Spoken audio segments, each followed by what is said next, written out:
dengan setetes air kencing. Sungguh tidak pantas engkau berlomba-lomba memperebutkannya. Ini bisa dicari di Tarikhul Khulafa. Setelah diberi nasihat seperti ini, seperti saya bilang tadi, Ibnu Harun al-Rasyid ini kemudian menangis. Jadi kerajaan, kekuasaan, jabatan yang diperjuangkan, bahkan kadang sampai berdarah-darah, bahkan kadang sampai bunuh-bunuhan dengan saudara, yang itu banyak sekali terjadi cerita sepanjang sejarah. Bahkan mungkin sampai hari ini kalau ada pemilihan-pemilihan pemimpin, sampai pemilihan-pemilihan presiden, itu rasanya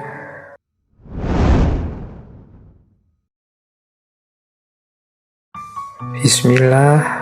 Teman-teman, mari kita lanjutkan lagi, kita mulai lagi ngaji filsafat rutinan kita setiap Rabu malam Kamis.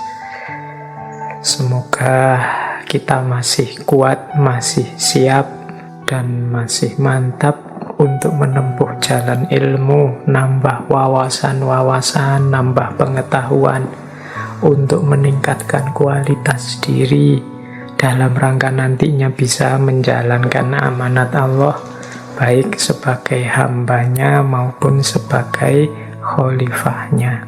Semoga juga jerih payah kita belajar mendapatkan ridhonya Allah, sehingga kita tidak sekedar menemukan manfaat dan maslahatnya ilmu, tetapi juga mendapatkan barokahnya ilmu.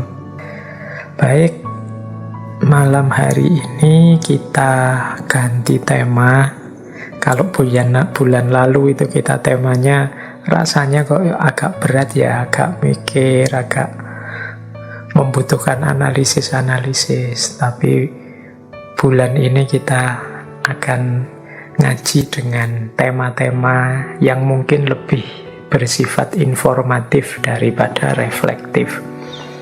Yang seperti saya bilang di minggu terakhir kemarin, mungkin ganti-ganti tema itu ya kadang berat, kadang agak santai, meskipun insya Allah semuanya bisa kita ambil hikmah dan manfaatnya untuk kehidupan kita. Toh tujuan dari penggalian dan penjelajahan kita terhadap ilmu-ilmu itu kan dalam rangka meningkatkan kualitas hidup kita. Tidak sekedar gaya-gayanan siapa yang analisisnya lebih canggih, lebih dalam, lebih rumit, lebih susah dipahami. Yang biasanya filsafat itu kan kesannya begitu, yang lebih rumit, yang lebih harus direnungi sampai jelimet, itu dianggap lebih valid. Padahal tidak ada prasyarat seperti itu. Yang penting gagasan atau pikiran itu yang pertama valid dari sisi prosedurnya, dan kemudian buahnya manfaat, maslahat, dan barokah. Baik, bulan lalu kita sudah belajar macam-macam cara berpikir, sampai kita analisis juga batas-batas berpikirnya manusia.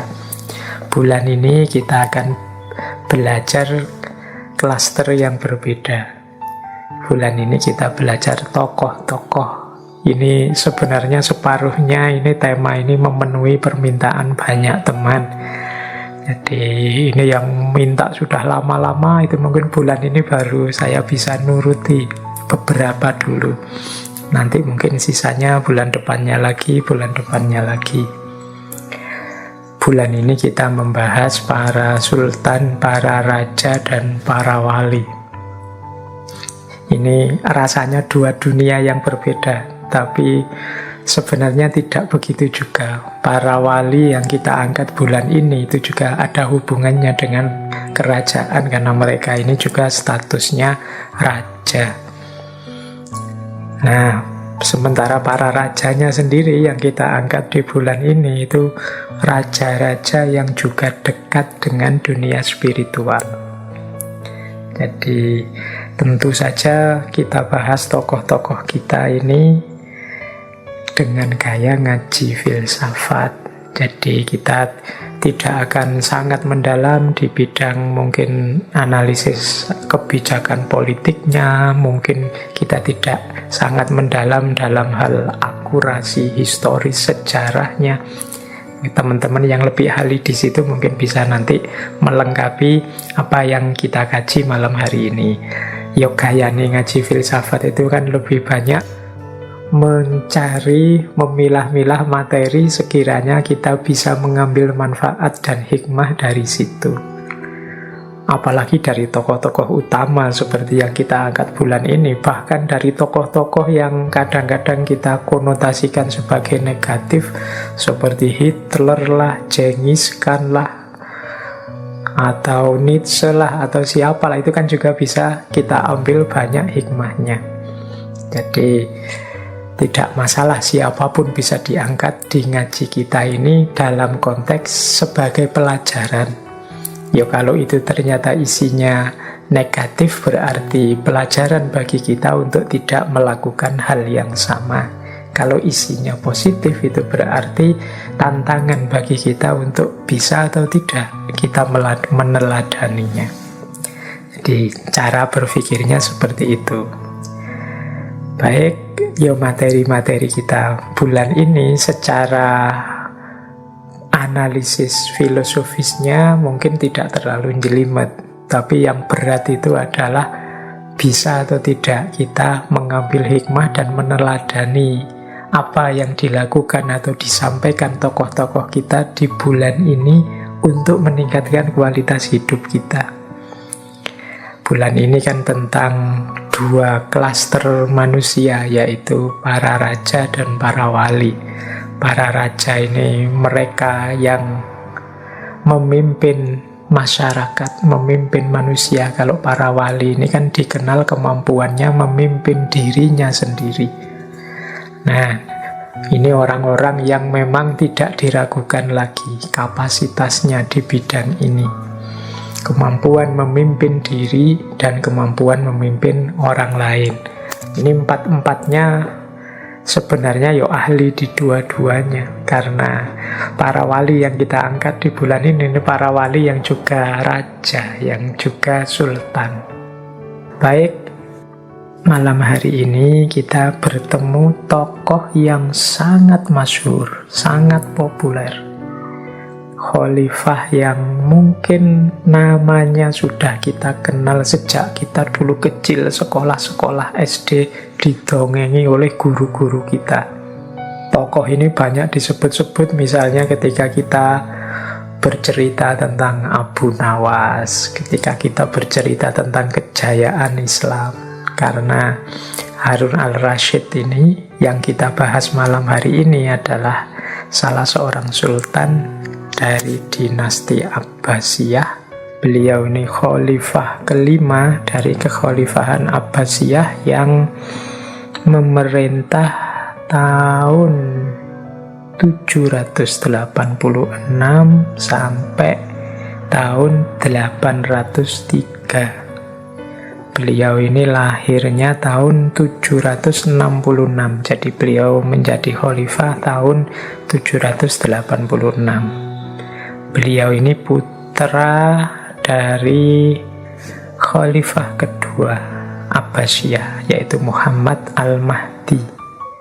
Nanti yang jadi khalifah ketiga adalah kakak beliau, yaitu Musa al-Hadi. Beliau Musa al-Hadi ini adalah khalifah keempat, kalau ayah beliau Muhammad al-Mahdi khalifah ketiga. Jadi kita urut saja ya, biar tidak keliru-keliru. Ini kalau tidak diurut kelewatan. Khalifah Abbasiyah itu yang pertama Abul Abbas As-Saffah. As-Saffah ini khalifah pertama, dilanjutkan Al-Mansur. Yang ketiga ini ayahnya Harun al-Rasyid, Al-Mahdi. Kemudian yang keempat Al-Hadi, yang kelima Harun al-Rasyid, yang keenam putra Harun al-Rasyid, Al-Amin, dan yang ketujuh Al-Ma'mun. Nah, dinasti Abbasiyah ini salah satu dinasti yang digambarkan sebagai era emasnya sejarah Islam. Orang sering menyebut ini golden era. Jadi golden era dari dinasti Abbasiyah itu biasanya orang berceritanya dimulai sejak ayahnya Harun al-Rasyid, yaitu Al-Mahdi, kemudian Al-Hadi, kemudian Harun al-Rasyid sendiri yang digambarkan sebagai puncaknya, kemudian Al-Amin, kemudian Al-Ma'mun, Al-Mu'tasim, Al-Wasik, dan Al-Mutawakkil. Ini 8 khalifah ini yang disebut berada di puncak era emasnya Islam. Dan puncak dari segala puncak itu biasanya disebutnya 2, Harun al-Rasyid dan putranya Al-Ma'mun. Di era ini kekhalifahan Islam berada dalam puncak kemakmurannya, kekayaannya, luas membentang, bahkan sampai India hingga ke wilayah-wilayah Afrika Utara.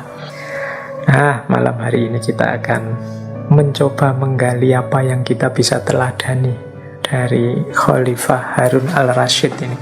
Ini nama beliau itu kan wirawiri selalu di banyak cerita, banyak kisah, banyak narasi-narasi tentang kejayaan Islam. Malam hari ini kita coba belajar, kira-kira kita bisa mencari hikmah apa dari keteladanan beliau. Yang jelas saya tertarik mengangkat beliau ini pertama-tama karena komitmen beliau, kecintaan beliau kepada ilmu. Jadi beliau ini seorang khalifah, seorang sultan, seorang raja yang sangat cinta pada ilmu.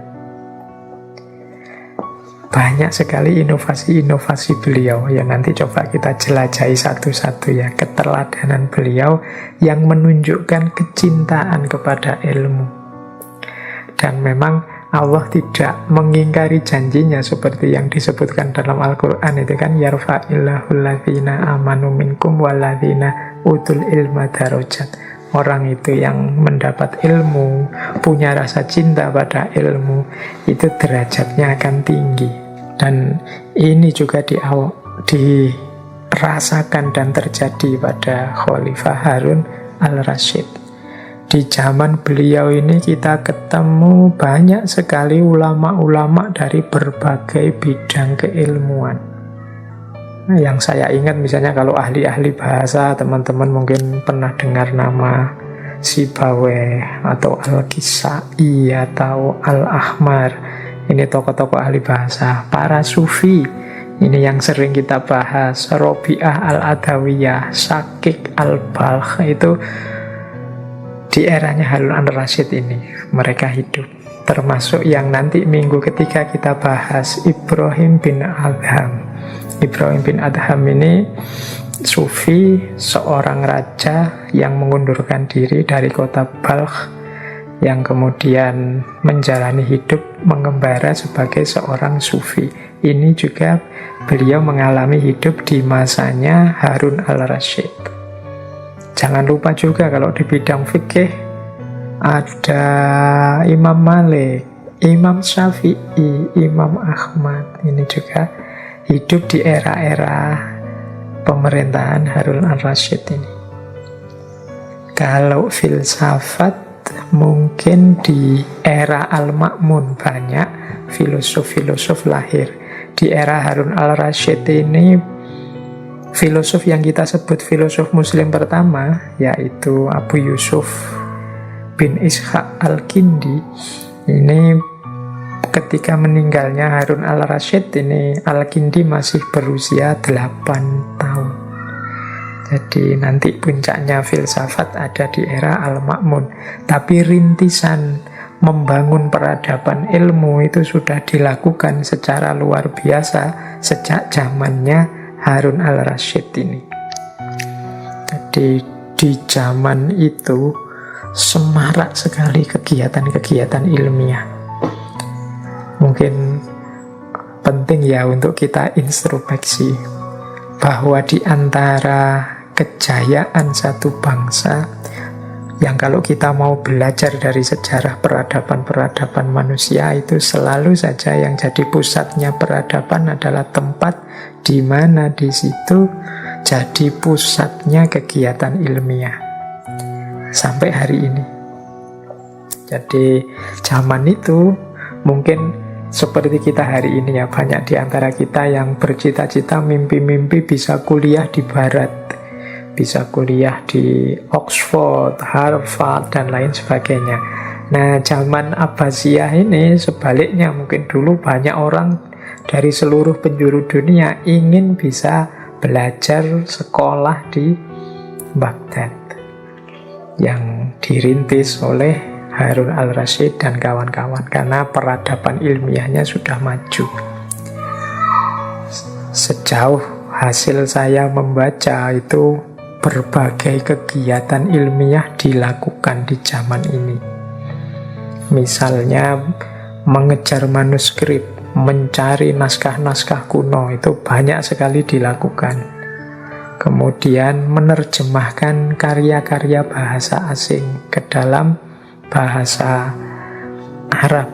Wah, itu banyak sekali. Ini nanti banyak membantu meningkatkan lahirnya peradaban ilmiah di dunia Islam.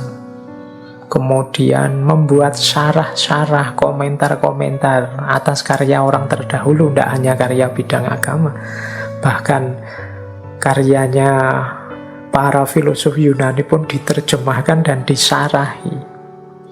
Belum lagi karya-karya original mandiri, belum lagi populer budaya, misalnya namanya budaya rihlah ilmiah dan kholwat ilmiah.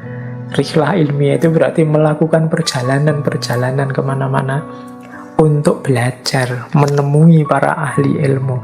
Kalau dulu populer sekali, mungkin kalau hari ini kita kan sukanya touring, jalan-jalan kemana-mana.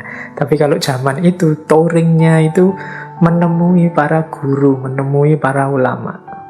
Sehingga ketika pulang ke rumah itu tidak hanya jasmaninya yang segar karena jalan-jalan kemana-mana, tapi juga rohaninya terbarukan. Nah, ini jadi budaya di sana. Nanti kita lihat ya bagaimana gaya perjalanan intelektual rihlah ilmiahnya Harun al-Rasyid ini. Beliau suka sekali berkunjung ke para ulama besar, berkunjung ke para sufi, meskipun beliau ini raja.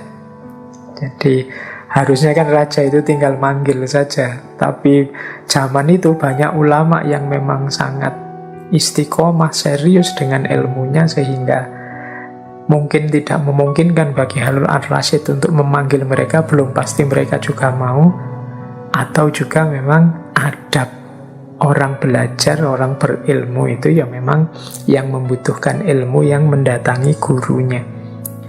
Jadi zaman itu dikenal istilah rihlah ilmiah. Bahkan para ahli hadis misalnya kadang-kadang bisa melakukan perjalanan berbulan-bulan hanya untuk mengkonfirmasi kebenaran satu hadis. Nah, zaman itu hidup. Saya tidak tahu kalau zaman sekarang masih mau tidak kita kehilangan tenaga, biaya, waktu untuk jauh-jauh belajar. Kalau hari ini kan kita dapat banyak kemudahan, fasilitas dari teknologi. Tapi mungkin tidak ada salahnya kita hidupkan lagi tradisi yang mulia yang namanya rihlah ilmiah ini. Mungkin kalau hari ini istilahnya study tour ya, tapi study tour itu kesannya lebih fokus pada turnya daripada studinya. Itu kesan saya. Tidak tahu kalau teman-teman memang serius dengan studinya. Atau kholwat. Kholwat ini bagaimana para intelektual atau para ulama menyepi sebentar untuk kepentingan ilmu. Jadi menjauh, tidak sering-sering ingin tampil.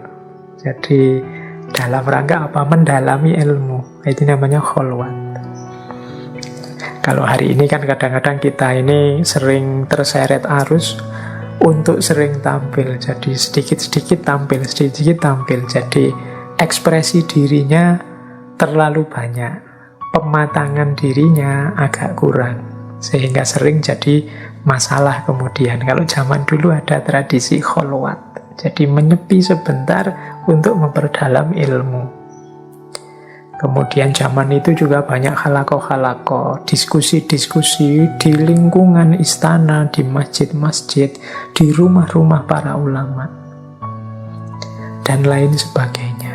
Nah, ini gambaran ya. Kalau bahasanya orang-orang kampus itu suasana akademik zaman itu luar biasa. Kegiatan ilmiah semaraknya luar biasa.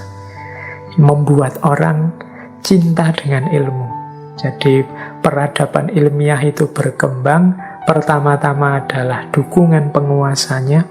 Yang kedua, penghormatan dan penghargaan kepada ilmu, ilmuwan, dan segala yang berkaitan dengan ilmu, termasuk buku, perpustakaan, dan lain sebagainya. Kalau ada suasana seperti ini, insya Allah nanti kegiatan ilmiah jadinya lebih semarak. Dan di situ tanda-tanda mulainya kebangkitan akan terjadi, generasi emas akan lahir. Sebagaimana dulu terjadi zamannya Khalifah Harun al-Rasyid ini. Baik, saya tidak menjelaskan detail panjang lebar tentang beliau ini. Teman-teman mestinya juga yang tertarik bisa mencari di Google, mencari di buku-buku sejarah. Saya akan lebih fokus tentang apa yang bisa kita ambil manfaat dari tokoh ini. Kalau dari sisi kemakmuran kerajaan, tidak diragukan lagi. Zaman itu puncak-puncaknya kemakmuran. Bahkan ada satu kalimat yang masyhur sekali dari Khalifah Harun al-Rasyid ini. Satu ketika beliau sambil menatap hujan itu berkata seperti ini, fi ayyi makanin syi'ti amtiri fasayah milu ilayya khorrojuka. Di tempat manapun yang engkau suka, wahai hujan, turunlah.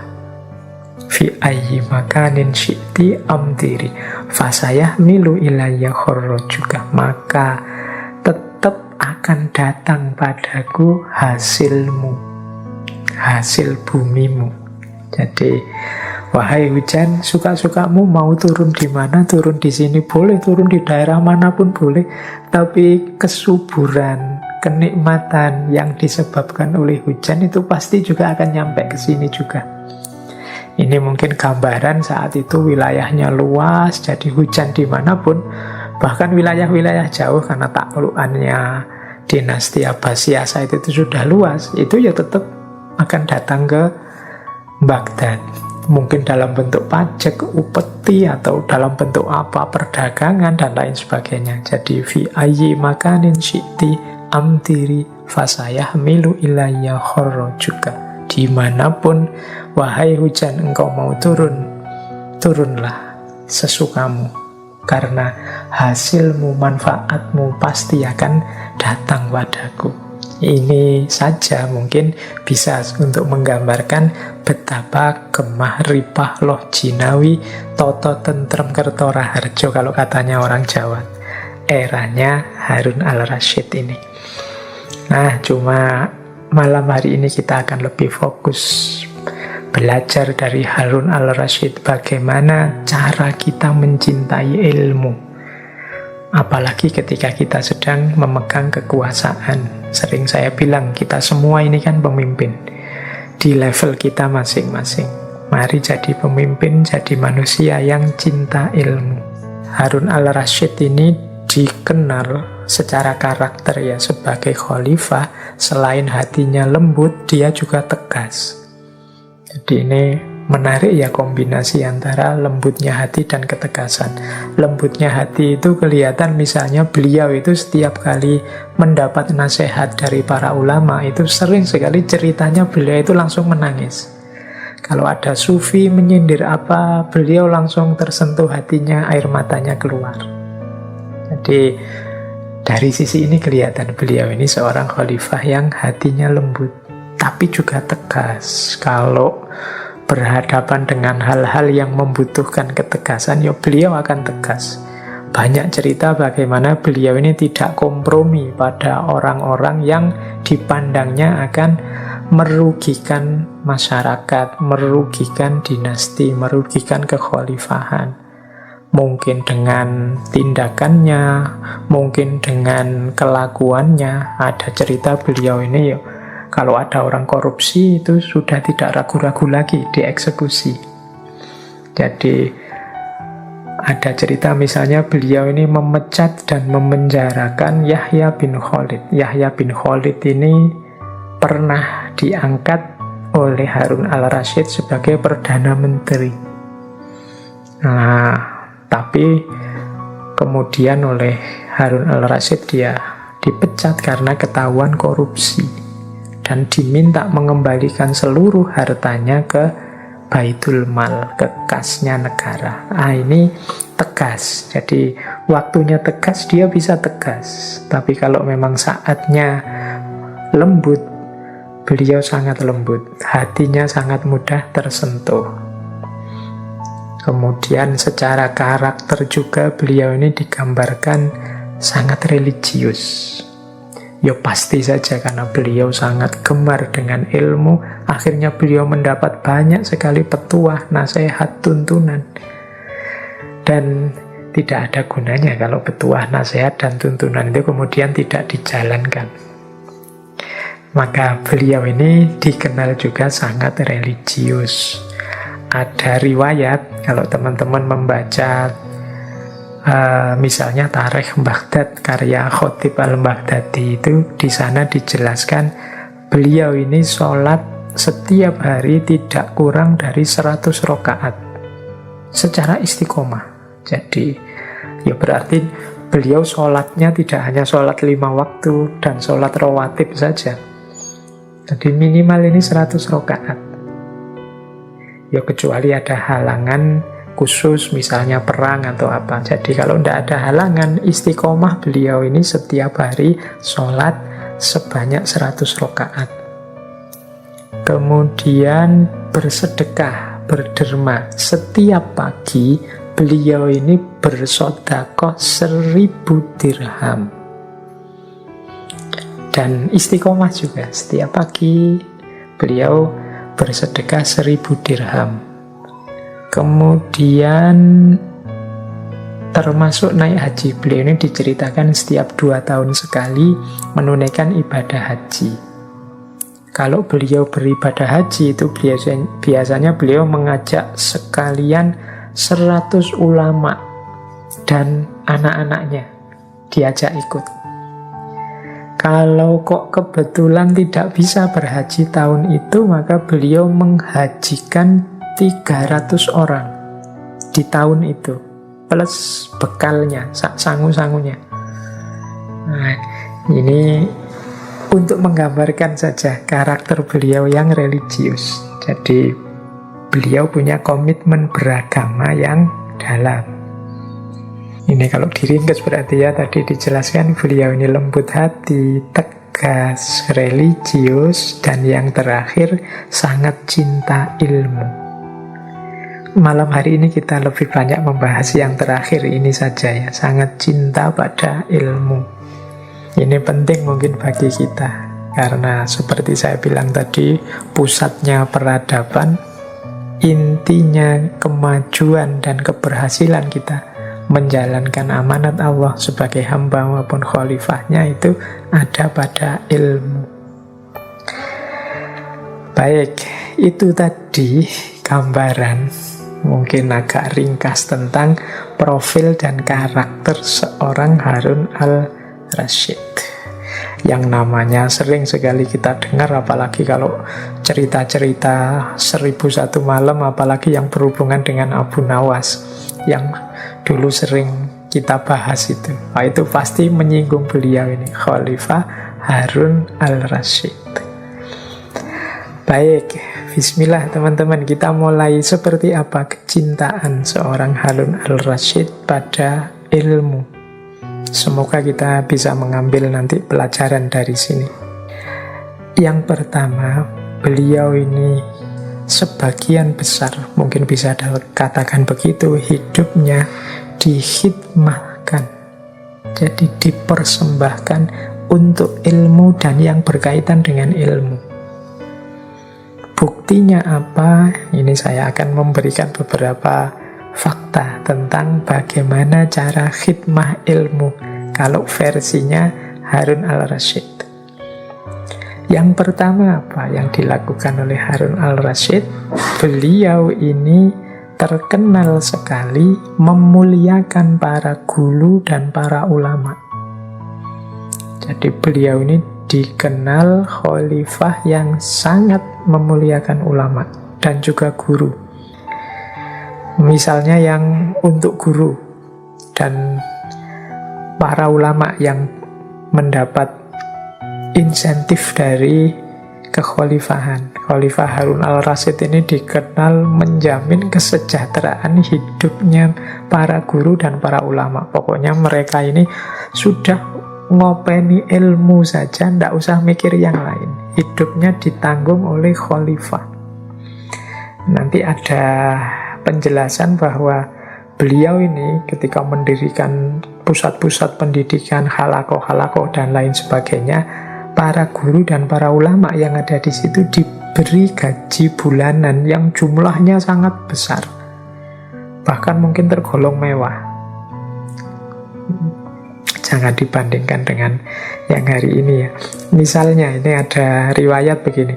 Ada seorang guru namanya Az-Zajjaj. Az-Zajjaj ini mendapatkan gaji satu bulannya itu 200 dinar. Kemudian ada juga seorang ulama guru namanya Hakim Al-Muqtadir bin Daro'id, itu yang mendapatkan gaji 50 dinar setiap bulannya.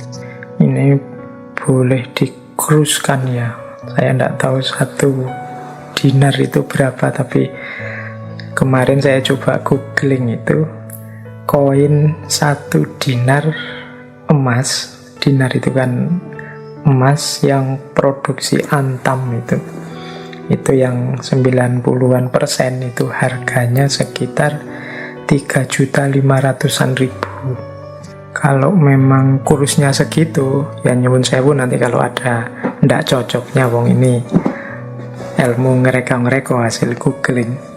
Jadi misalnya tadi Az-Zajjaj sebulan gajinya 150 dinar dikalikan 3.500.000. Wow, itu bisa 500-an juta, 525-an juta satu bulan. Wow, luar biasa ya. Kalau guru-guru, dosen-dosen, ustadz-ustadz di Indonesia ini gajinya sekian, mungkin ya lebih fokus, lebih serius dalam khidmah ilmunya, dalam pendalaman penggalian ilmunya. Meskipun juga tergantung mentalnya masing-masing juga, tapi paling tidak ini menunjukkan betapa seriusnya seorang Khalifah Harun al-Rasyid dengan kesejahteraan para guru, kesejahteraan para ulama, para intelektual. Sehingga mereka ini sudah tidak sibuk lagi, tidak gelisah lagi mikir dimensi hidup mereka yang lain, karena sudah dijamin oleh khalifah. Jadi kadang-kadang kita ini kan banyak, apalagi guru-guru di pedalaman itu gajinya tidak seberapa, beban hidupnya banyak, belum mikir anak, istri, keluarga, masa depan, belum punya rumah dan lain sebagainya, problemnya banyak. Kalau situasinya seperti ini ya sulit, disuruh fokus untuk pada ilmu saja, membangun, memperdalam wawasan keilmuan. Pasti ilmunya nanti banyak keteteran, banyak tidak terurus, karena mereka juga manusia biasa yang banyak kebutuhan-kebutuhan yang harus dipenuhi. Nah, Khalifah Harun al-Rasyid meneladankan bagaimana cara memuliakan para guru dan ulama, antara lain dengan menjamin kesejahteraan hidup mereka. Kemudian bukti lagi bagaimana Khalifah Harun al-Rasyid ini begitu memuliakan para ulama. Beliau ini selalu saja, tadi sudah saya jelaskan sedikit ya, selalu saja beliau ini yang datang pada ulama, minta petunjuk, minta dinasehati. Tidak sebaliknya, para ulama yang dipanggili. Jadi beliau lebih suka datang langsung berkunjung. Bahkan ada cerita, ini diriwayatkan oleh Qadhi Iyad. Dulu pernah saya ceritakan juga kelihatannya waktu sesi Imam Malik. Jadi beliau ini belajar kitab Al-Muwatta Imam Malik dengan cara datang langsung ke sana, berbaur bersama jamaah murid-muridnya Imam Malik yang lain, dan mengajak dua putra beliau, Al-Amin dan Al-Ma'mun. Makanya Qadhi Iyad ini punya kesan yang khusus terhadap Khalifah Harun al-Rasyid. Beliau berkata, tidak ku ketahui seorang raja pun yang bersafar, melakukan perjalanan, belajar, menempuh ilmu, kecuali Harun al-Rasyid. Biasanya orang itu kalau sudah ada di puncak, apalagi sebagai raja, itu kemungkinan semangat belajarnya susut, karena dia harus memikir negara dan seisinya. Tapi Harun al-Rasyid ini masih bersemangat belajar. Jadi masih mau melakukan perjalanan. Ia berjalan bersama dua orang anaknya, Al-Amin dan Al-Ma'mun, untuk mendengarkan kajian Al-Muwatta yang disampaikan oleh Imam Malik. Jadi ini cerita betapa beliau itu ya sangat menghormati ulama. Meskipun ulamanya bisa saja seandainya dia memaksa dipanggil misalnya, karena dengan kekuasaannya, tapi Harun al-Rasyid lebih memilih patuh pada adabnya orang belajar, yaitu harus mendatangi ulama dan juga berbaur dengan murid-murid yang lain, tidak memposisikan diri lebih tinggi. Kemudian ada juga cerita satu ketika beliau ini bertemu bersama seorang ulama hadis terkenal pada masa itu, namanya Abu Muawiyah Ad-Dharir. Nah, sebagaimana biasa kalau ketemu ulama besar itu kan beliau senantiasa minta diajari. Dan setiap kali, kata Abu Muawiyah Ad-Dharir tadi, setiap beliau cerita, setiap kali saya itu membaca hadis, dan setiap kali saya membaca Rasulullah Shallallahu Alaihi Wasallam, selalu saja khalifah ini meneteskan air matanya. Tadi saya bilang beliau ini memang hatinya lembut. Nah, ternyata dalam pertemuan itu Khalifah Harun al-Rasyid ini memilih untuk melayani ulama hadis ini, melayani Abu Muawiyah. Beliau yang menyiapkan minumnya, kemudian menyiapkan tempat cuci tangannya dan lain sebagainya. Nah, ketika Abu Muawiyah merasa tidak enak, mengingatkan, Khalifah Harun al-Rasyid menjawab, tidak, ini memang kewajibanku. Aku itu sangat memuliakan orang yang berilmu. Nah, ini contohnya. Jadi meskipun raja, ternyata juga tidak segan untuk menyiapkan minum, untuk menyiapkan air cuci tangan bagi ulama tempat dia belajar. Bahkan ada lagi cerita ketika dua orang putra beliau, Al-Amin dan Al-Ma'mun, dididik oleh seorang ulama ahli bahasa namanya Al-Kisai. Al-Amin dan Al-Ma'mun ini setiap kali selesai belajar itu biasanya rebutan menyiapkan sandal gurunya. Jadi menata sandal gurunya ini rebutan, dan seringkali terus bertengkar karena berebut, aku saja yang menata sandalnya. Nah, pertengkaran dua putranya ini terdengar oleh khalifah. Kemudian satu ketika waktu Al-Kisai bertemu dengan khalifah, khalifah menggoda Al-Kisai, wahai Syekh, kira-kira siapa yang lebih mulia antara saya dan sampean, antara aku dan Anda, kata khalifah. Yo Al-Kisai di depannya ada khalifah bertanya begitu, beliau langsung saja jawab, ya tentu saja khalifah Amirul Mukminin, penanggung jawab semua urusan umat Islam, pasti lebih mulia. Nah, Harun al-Rashid terus berkata, bukan, sampean salah. Orang yang lebih mulia di antara kita itu cirinya adalah orang yang setelah duduk kemudian berdiri, berebutanlah putra-putra raja untuk menyiapkan sandalnya. Wah, Al-Kisai langsung pucat karena dia ingat, wah ini khalifah murka, ini mesti khalifah ini mesti ngamuk, ini tersinggung, ini masuk anaknya kok rebutan menata sandal. Nah, khalifah ngerti kegelisahannya Al-Kisai, terus beliau jawab, ndak apa-apa wahai Syekh, karena justru menurutku itu yang terbaik. Jika saja engkau melarang kedua putraku untuk menyiapkan sandalmu, mungkin aku justru akan marah. Mengapa? Karena perlakuan seperti itulah yang layak untuk kedudukanmu dan ilmumu.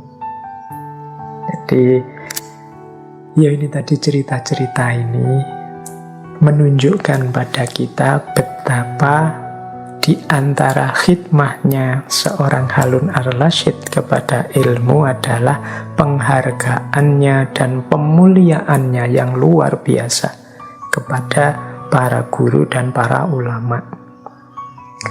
Baik, itu yang pertama. Yang kedua, kalau ini saya tidak perlu menjelaskan panjang lebar, teman-teman pasti pernah dengar istilah Baitul Hikmah. Ini juga merupakan bukti betapa seriusnya seorang Harun al-Rashid berkhidmah pada ilmu. Jadi Baitul Hikmah ini semacam perpustakaan, lembaga penerjemahan, pusat penelitian, tempat berkumpulnya para intelektual, para ulama dari berbagai penjuru dunia untuk membahas ilmu. Jadi ini seperti pusat ilmu zaman itu, meskipun secara kasat mata bentuknya itu perpustakaan. Jadi di sana ada koleksi perpustakaan yang tidak terhitung jumlahnya. Jadi di sana ada buku-buku dari berbagai bahasa dan juga ada aktivitas-aktivitas intelektual yang luar biasa. Nah, ada yang bilang bahwa kuncinya kejayaan era emas Islam zaman itu ya Baitul Hikmah ini. Baitul Hikmah itu kalau bahasa Inggrisnya House of Wisdom, kalau bahasa Indonesianya Rumah Kebijaksanaan.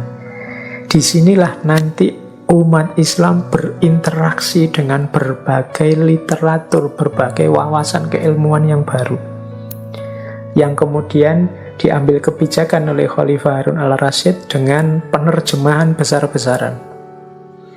Nah ini kan menarik ya. Jadi kalau kita hari ini mungkin yang tidak ngerti bahasa asing dipaksa untuk ngerti bahasa asing, tapi Khalifah Harun al-Rashid lebih milih kebijakan diterjemahkan, sehingga orang tidak perlu capek-capek lama belajar bahasa asing, tapi dia bisa menikmati berbagai khazanah asing lewat penerjemahan-penerjemahan, sehingga terjadi lonjakan orang pinter yang banyak secara masif, secara luar biasa.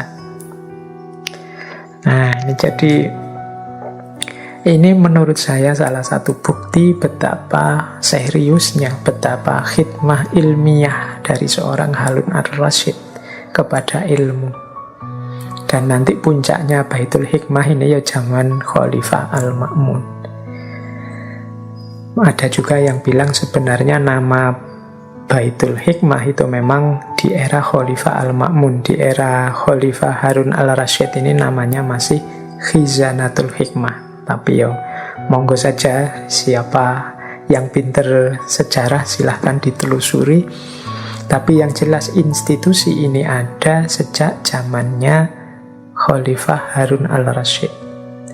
Meskipun sayangnya nanti setelah Baghdad hancur, dihancurkan oleh Hulagu Khan, dari Mongol, ini cucunya Genghis Khan yang dulu kita bahas. Sekitar tahun 1258 Baghdad hancur, di bumi hanguskan, segala isinya dibakar, sak istana-istananya, Baitul Hikmah juga dibakar.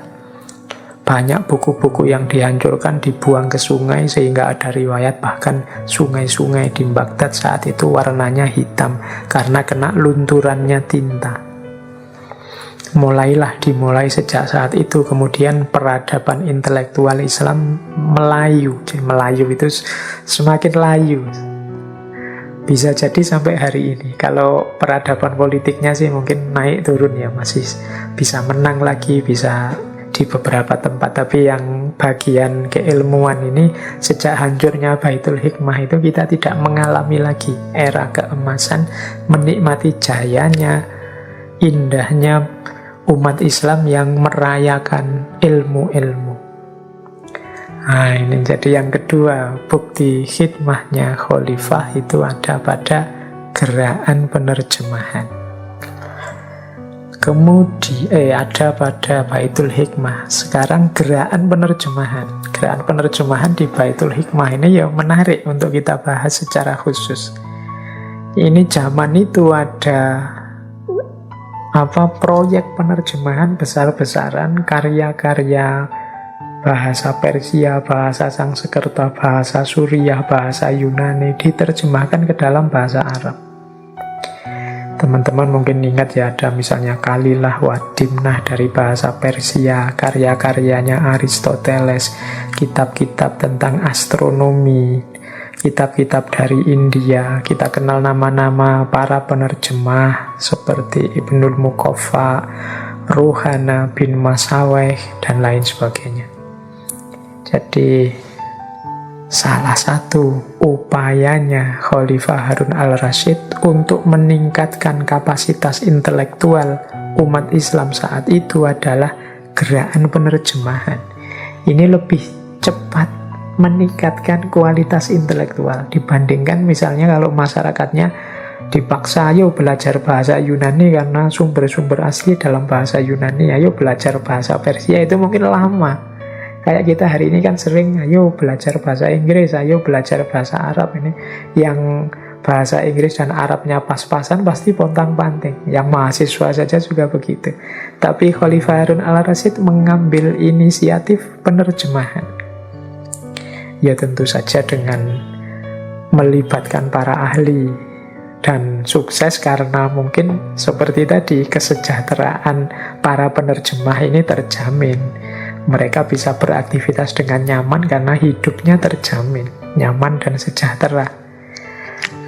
Sehingga kemudian masif sekali terjadi, kalau bahasa Inggrisnya the rise of education, peningkatan pendidikan, peningkatan kualitas masyarakat. Saya tidak tahu, sekarang mulai jarang lagi buku-buku yang sifatnya terjemahan karya-karya penting. Mungkin karena pertimbangan tidak laku atau bagaimana, atau karena memang dunia buku hari ini tidak sesemarak dulu.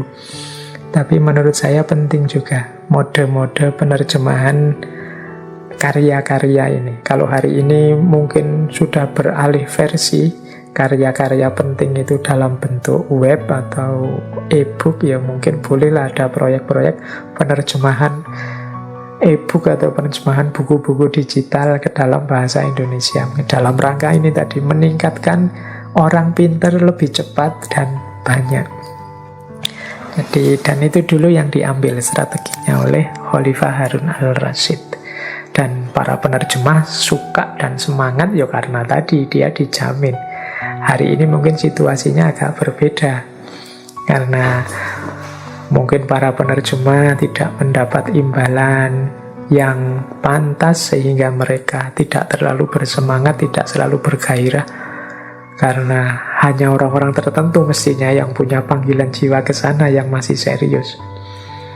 Tapi coba mungkin perlu dipertimbangkan untuk dunia pendidikan kita gerakan-gerakan seperti penerjemahan ini, sehingga bisa meningkatkan kualitas masyarakat dengan lebih cepat. Kadang-kadang kan sandungannya kita hari ini itu kan bahasa. Ya memang idealnya setiap orang, banyak orang kita sarankan belajar bahasa asing. Tapi kan ini proses yang lama. Akan lebih mudah kalau ada gerakan penerjemahan yang lebih masif. Nah, logika ini dulu dipakai oleh Khalifah Harun ar-Rasyid dan sukses. Melahirkan generasi emasnya Islam. Pada saatnya setelah para ulama di dunia Islam menghasilkan banyak karya-karya original dalam bahasa Arab, akhirnya sebaliknya justru karya-karya umat Islam itu yang diterjemahkan, diadopsi ke dalam bahasa asing. Baik, ini yang dulu dilakukan oleh Khalifah Harun al-Rasyid. Kemudian, semua yang di atas tadi sebenarnya menunjukkan betapa Khalifah Harun al-Rasyid ini sangat perhatian terhadap kerja intelektual dan karya intelektual. Jadi, ini melanjutkan yang tadi ya, beliau ini sangat apresiatif, sangat menghargai. Ada cerita begini, beliau ini kalau ada petugas penerjemah yang hanya menyalin buku, ini bukan belum menerjemah, hanya nyalin buku, jadi petugas yang nyalin buku itu mendapatkan imbalan 2000 dirham. Nah, jadi kalau tadi dinar ya, kalau ini dirham. Dirham ini kalau dikruskan pakai antam itu ya hari ini sekitar 95-an ribu. Tinggal dikalikan. 95 kali 2000 sekitar 190 jutaan. Itu hanya untuk nyalin buku, belum menerjemahnya. Nyalin itu kan cuma mindah. Anak kecil mungkin juga bisa, hanya nulis, niru apa yang sudah ditulis di sana, ditulis di sini. Nah, itu imbalannya 2000 dirham. Bahkan ada cerita Khalifah Harun al-Rasyid dan Khalifah al-Ma'mun itu, kalau ada ulama nulis buku, diberi imbalan emas yang beratnya sama dengan buku itu. Nah, tinggal dihitung itu ya, kalau bukunya tebel-tebel kayak kitab-kitabnya para ulama zaman dulu, kayak Ihya yang 40 bab itu, kayak itu bisa dapat sangat banyak sekali. Jadi beliau ini memang sangat menghargai karya intelektual dan kerja intelektual.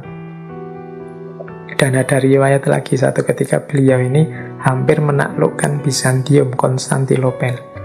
Tapi tidak jadi karena penguasa saat itu namanya Ratu Irene setengahnya menyerah, dalam arti siap mengirimkan upeti puluhan ribu keping emas per tahun kepada Baghdad. Jadi tidak usah perang, tidak usah ditaklukkan, saya tak ngirim upeti saja. Nah, itu saat itu. Nah, Harun al-Rasyid ini melakukan negosiasi. Jadi negonya apa? Oke, silahkan mengirim upeti, tapi saya tidak mau kalau hanya itu. Ada tambahannya. Tambahannya apa? Tolong serahkan juga manuskrip-manuskrip, naskah-naskah keilmuan yang ada, yang dimiliki kepada kami. Wah, jadi di ranah politik perang pun beliau masih punya concern dengan pengembangan ilmu. Makanya minta kompensasi manuskrip-manuskrip kuno. Betapa gairah intelektual yang luar biasa, selain penghargaan intelektual.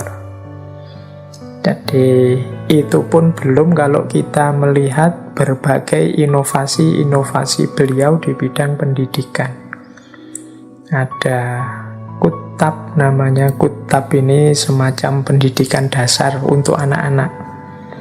Jadi kutab itu kan dari kata-kata dasar katabah yang artinya nulis. Jadi kutab ini lebih pada tempat belajar anak-anak membaca dan menulis. Ini didirikan banyak di Baghdad saat itu. Ini lembaga pendidikan paling rendah untuk anak-anak mengenal bacaan, membaca, menulis, menghitung, termasuk juga belajar dasar-dasar agama, hafalan Al-Quran, pelajaran-pelajaran praktis, dan lain sebagainya. Zaman itu juga ada namanya Majelis Mudzakaro. Majelis Mudzakaro itu kelompok-kelompok diskusi yang diselenggarakan di banyak tempat, di masjid, di rumah, di istana, juga halakoh-halakoh. Para ulama ini difasilitasi kalau ingin melakukan kajian, kalau ingin membuka halakoh-halakoh, termasuk di masjid-masjid. Jadi sebenarnya yang dilakukan Masjid Sudirman ini, ada kajian filsafat, kajian tasawuf, kajian macam-macam, itu zaman Khalifah Harun al-Rasyid sudah jauh lebih maju. Jadi zaman itu para ulama, semua ulama yang ingin membuat halakoh, membuka kajian itu dipersilahkan oleh negara. Jadi masjid selain pusat peribadatan zaman itu juga jadi pusat pendidikan. Bahkan ada riwayat saat itu di Masjid Baghdad, di satu masjid bahkan ada 40 halakoh. Termasuk yang sangat masyhur itu halakohnya Imam Syafi'i. Nah, itu saya membayangkan mungkin 40 halakoh itu dalam satu hari ada berapa halakoh. Halakohnya ulama ini, halakohnya ulama itu.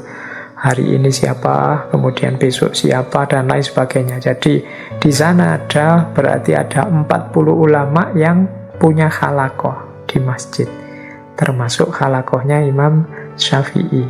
Nah, dari sisi ini kita tetap harus angkat topi, kita harus kagum terhadap kecintaan dan khidmah ilmu seorang Khalifah Harun al-Rasyid.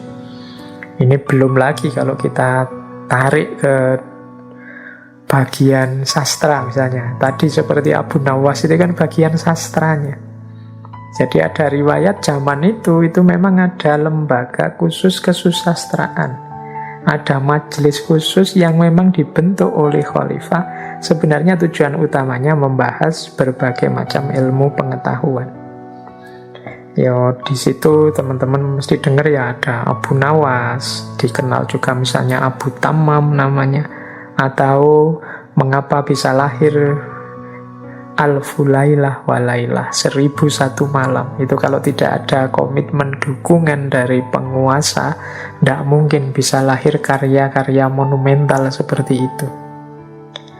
Jadi fungsi lembaga sastra ini ya sekaligus juga sebagai pusat intelektual. Dia memainkan peran didaktif, estetik, religius, moralitas, dan lain sebagainya. Jadi dia jadi sentral think tank-nya untuk pendidikan, untuk moral, untuk estetika, dan lain sebagainya. Nah, ini juga dihidupkan oleh Khalifah Harun al-Rasyid. Berarti dia juga perhatian pada ranah sastra, ranah seni. Mungkin beliau sadar ya, urusan ilmu itu tidak sekedar urusan pengembangan ilmu-ilmu eksakta, astronomi, teknologi, dan lain sebagainya.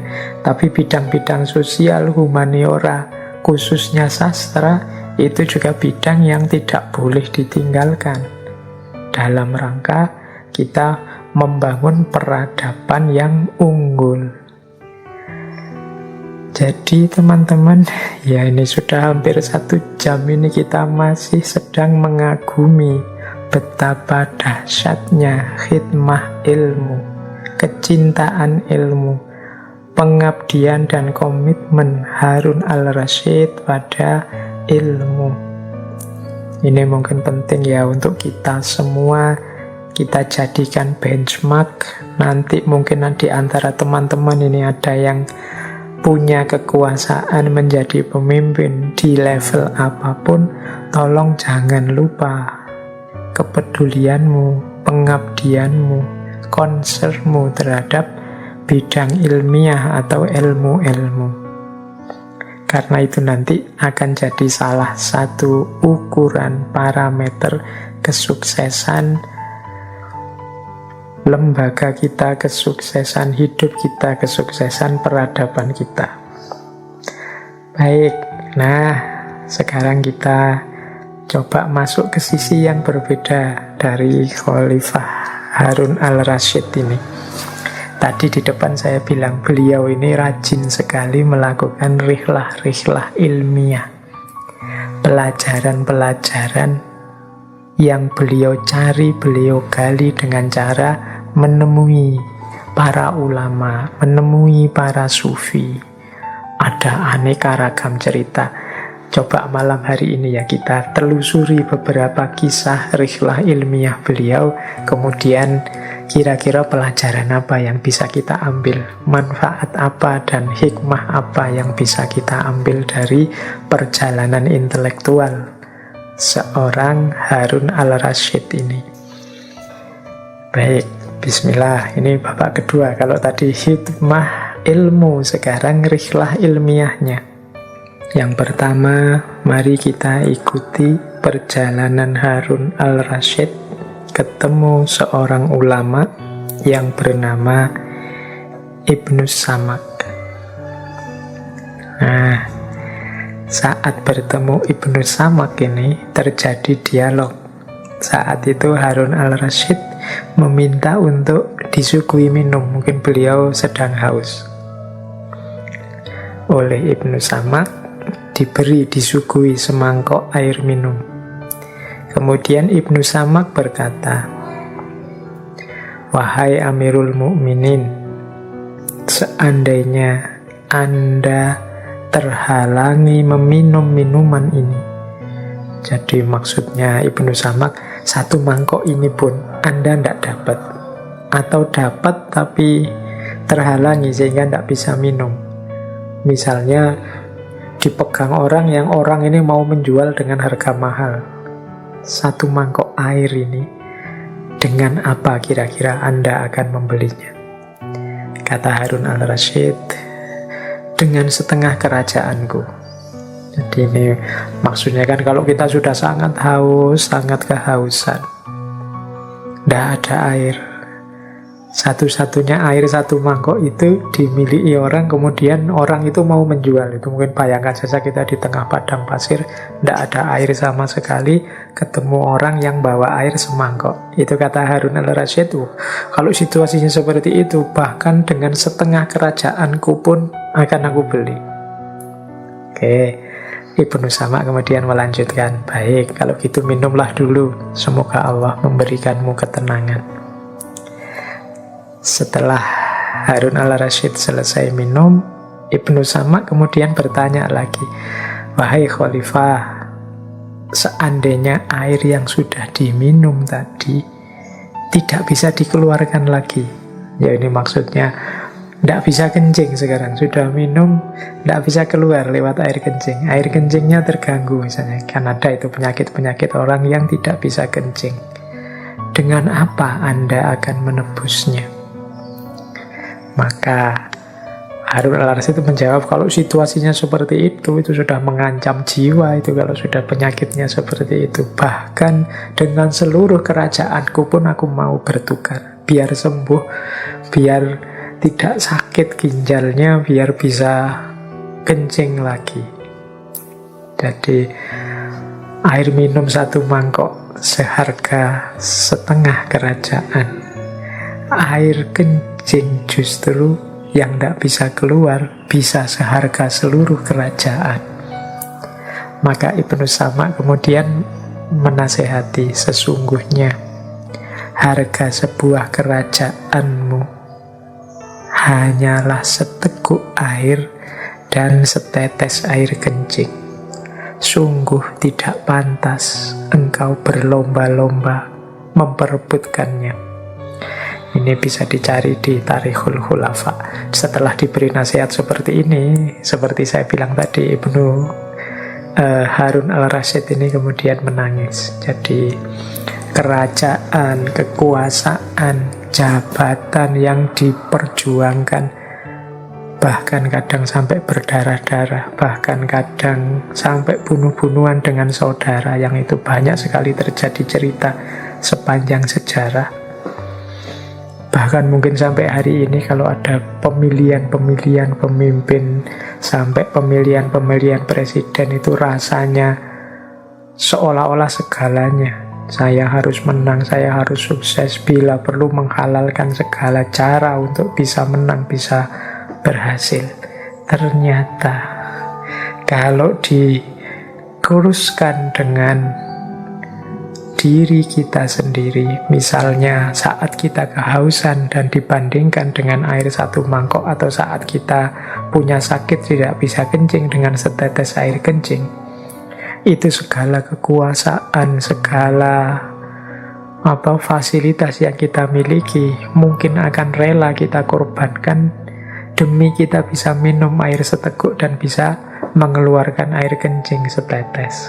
Nah, ini sindiran dari Ibnu Samak kepada Harun al-Rasyid. Ya, meskipun ini sebenarnya juga pelajaran untuk kita semua, bahwa dalam hidup ini kadang-kadang kita terlalu over, terlalu menilai tinggi sesuatu, seolah-olah yang lain tidak ada harganya sama sekali. Seolah-olah segala yang tidak itu tidak berharga. Padahal kalau dibandingkan, kalau kita pikir-pikir, dibandingkan beberapa sisi sudut hidup kita yang lain, mungkin yang kita anggap sangat berharga itu ternyata tidak ada harganya apa-apa. Jabatan mungkin penting, tapi coba diingat-ingat, begitu kita sakit, jatuh sakit, jabatan itu tidak akan ada nilainya apa-apa. Bahkan mungkin kalau sakit kita parah, gawat, mungkin rela kita tukar dengan penyakit kita ini. Mungkin teman-teman ada yang punya penyakit apa, misalnya kebetulan punya kedudukan atau jabatan apa, sudahlah ambil saja jabatan ini asal aku sembuh seperti semula. Mungkin bisa seperti itu. Jadi ternyata harga bahkan sebuah kerajaan itu bisa lebih kecil daripada setetes air kencing.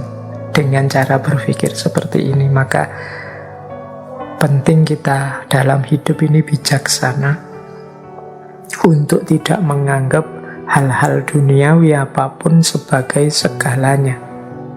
Karena kalau itu hal-hal duniawi, biasanya tidak sebanding nilainya dengan segala yang lebih hakiki. Yang lebih hakiki itu bisa kesehatan kita, kemanusiaan kita, keilahian kita. Jadi ini, nasihat ini bisa ditemukan dalam Tarikhul Khulafa. Baik, ini pelajaran dari rihlah ilmiahnya seorang Harun al-Rasyid. Yang pertama. Yang kedua, ini masih dari Tarikhul Khulafa. Ini cerita dari Ibnul Jauzi. Ini satu ketika Harun al-Rasyid menemui seorang ulama namanya Sibyan. Jadi Harun al-Rasyid berkata kepada Syekh Sibyan ini, "Wahai Syekh, nasihatilah aku." Syekh Sibyan kemudian mengatakan, "Wahai Khalifah, bertemanlah dengan orang-orang yang membuatmu takut, tapi dengan itu engkau merasa aman. Itu lebih baik bagimu daripada berteman dengan orang-orang yang membuatmu merasa nyaman, tapi akhirnya engkau menjadi ketakutan." Nah, Khalifah Harun al-Rasyid agak kebingungan, ini maksudnya apa ya Syekh ini? Kemudian Syekh Sibyan melanjutkan, maksudnya orang yang membuatmu takut, tapi akhirnya engkau akan merasa nyaman adalah orang yang mengatakan padamu, misalnya ada orang bilang padamu begini, "Wahai Khalifah, engkau bertanggung jawab terhadap rakyatmu, maka takutlah engkau kepada Allah." Nah, ini kan menakutkan memang kalau tiba-tiba ada orang mengingatkan kita seperti ini, "Wahai Khalifah, engkau bertanggung jawab terhadap rakyatmu, maka takutlah kepada Allah." Ini kalimatnya menakutkan, tapi dengan adanya orang yang mau mengingatkan kita seperti ini, kita akan lebih terkendali. Kalau kita punya teman seperti ini, kita akan lebih merasa terkontrol, tidak berani macam-macam, tidak berani melakukan hal-hal yang melanggar norma-norma hidup. Apalagi teman ini sangat peduli dengan kita. Jadi carilah teman yang berani kalau salah mengingatkan bahwa kita salah, yang berani mewanti-wanti kita, menasehati kita agar tidak keluar dari jalur keburukan, dari jalur kebaikan, sehingga kita tidak jatuh dalam keburukan. Nah, kata Sesipian, orang yang demikian itu lebih baik daripada orang yang membuatmu nyaman tapi akhirnya engkau akan ketakutan. Misalnya, jadi ini biasanya orang yang muji-muji dulu, menjilat, dan pada akhirnya ketika kita terlena, kemudian kita akan jatuh. Kata Sesipian, daripada engkau mendengarkan teman yang selalu muji, yang selalu mengatakan, misalnya, wahai khalifah, engkau ini orang utama, engkau ini ahlu bait, Allah akan mengampuni dosamu, engkau adalah punya jalur keturunan langsung ke Nabi, maka dosa-dosamu akan diampuni. Nah, ini dalam istilahnya Sesipian itu orang yang membuat nyaman, tapi pada akhirnya bisa membuat kita ketakutan, karena kita lalai, karena kita lupa dengan tugas dan tanggung jawab kita. Jadi ini nasihat bagi kita juga dari Sesipian untuk mencari teman, mencari sekutu yang berani bilang salah kalau kita salah, berani mengingatkan kalau kita keliru, berani menunjukkan kita jalan yang benar kalau kita sesat.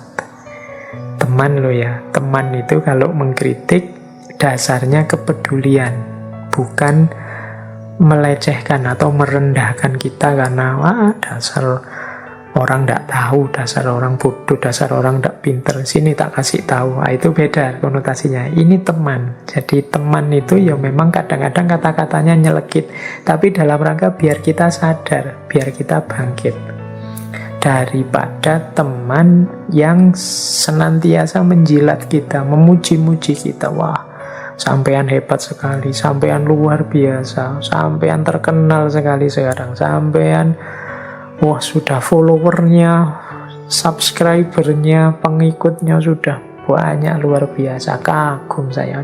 Kalau hanya ini itu kadang-kadang bisa melalaikan kita. Kalau teman kita hanya muji-muji terus, kalau orang lain saya mending tidak kenal kita, mungkin masih muji-muji orang lain. Kalau teman itu kan tidak terlalu penting pujian dari mereka. Yang penting adalah kepedulian mereka pada kita. Jadi mereka selalu peduli tentang apakah kita masih on the right track atau jangan-jangan sudah nyeleweng-nyeleweng, sudah nyimpang-nyimpang. Jadi ini pelajaran juga yang diperoleh dari rihlah ilmiahnya seorang Harun al-Rasyid, bertemu para ulama. Kemudian ada juga kisah yang masyhur sekali, yaitu pertemuan Khalifah Harun al-Rasyid dengan seorang sufi terkenal namanya Fudail bin Iyad. Ini salah seorang sufi yang juga sangat populer. Fudail bin Iyad ini sufi alamah yang perjalanan hidupnya menarik. Beliau ini awalnya adalah seorang perampok yang biasanya merampok kafilah-kafilah yang melewati padang pasir, yang melewati daerah kekuasaannya. Nah, suatu ketika Fudail ini mengalami satu peristiwa yang membuatnya berbalik dari seorang perampok, kemudian berjalan menuju Allah, melakukan suluk dan jadi sufi besar.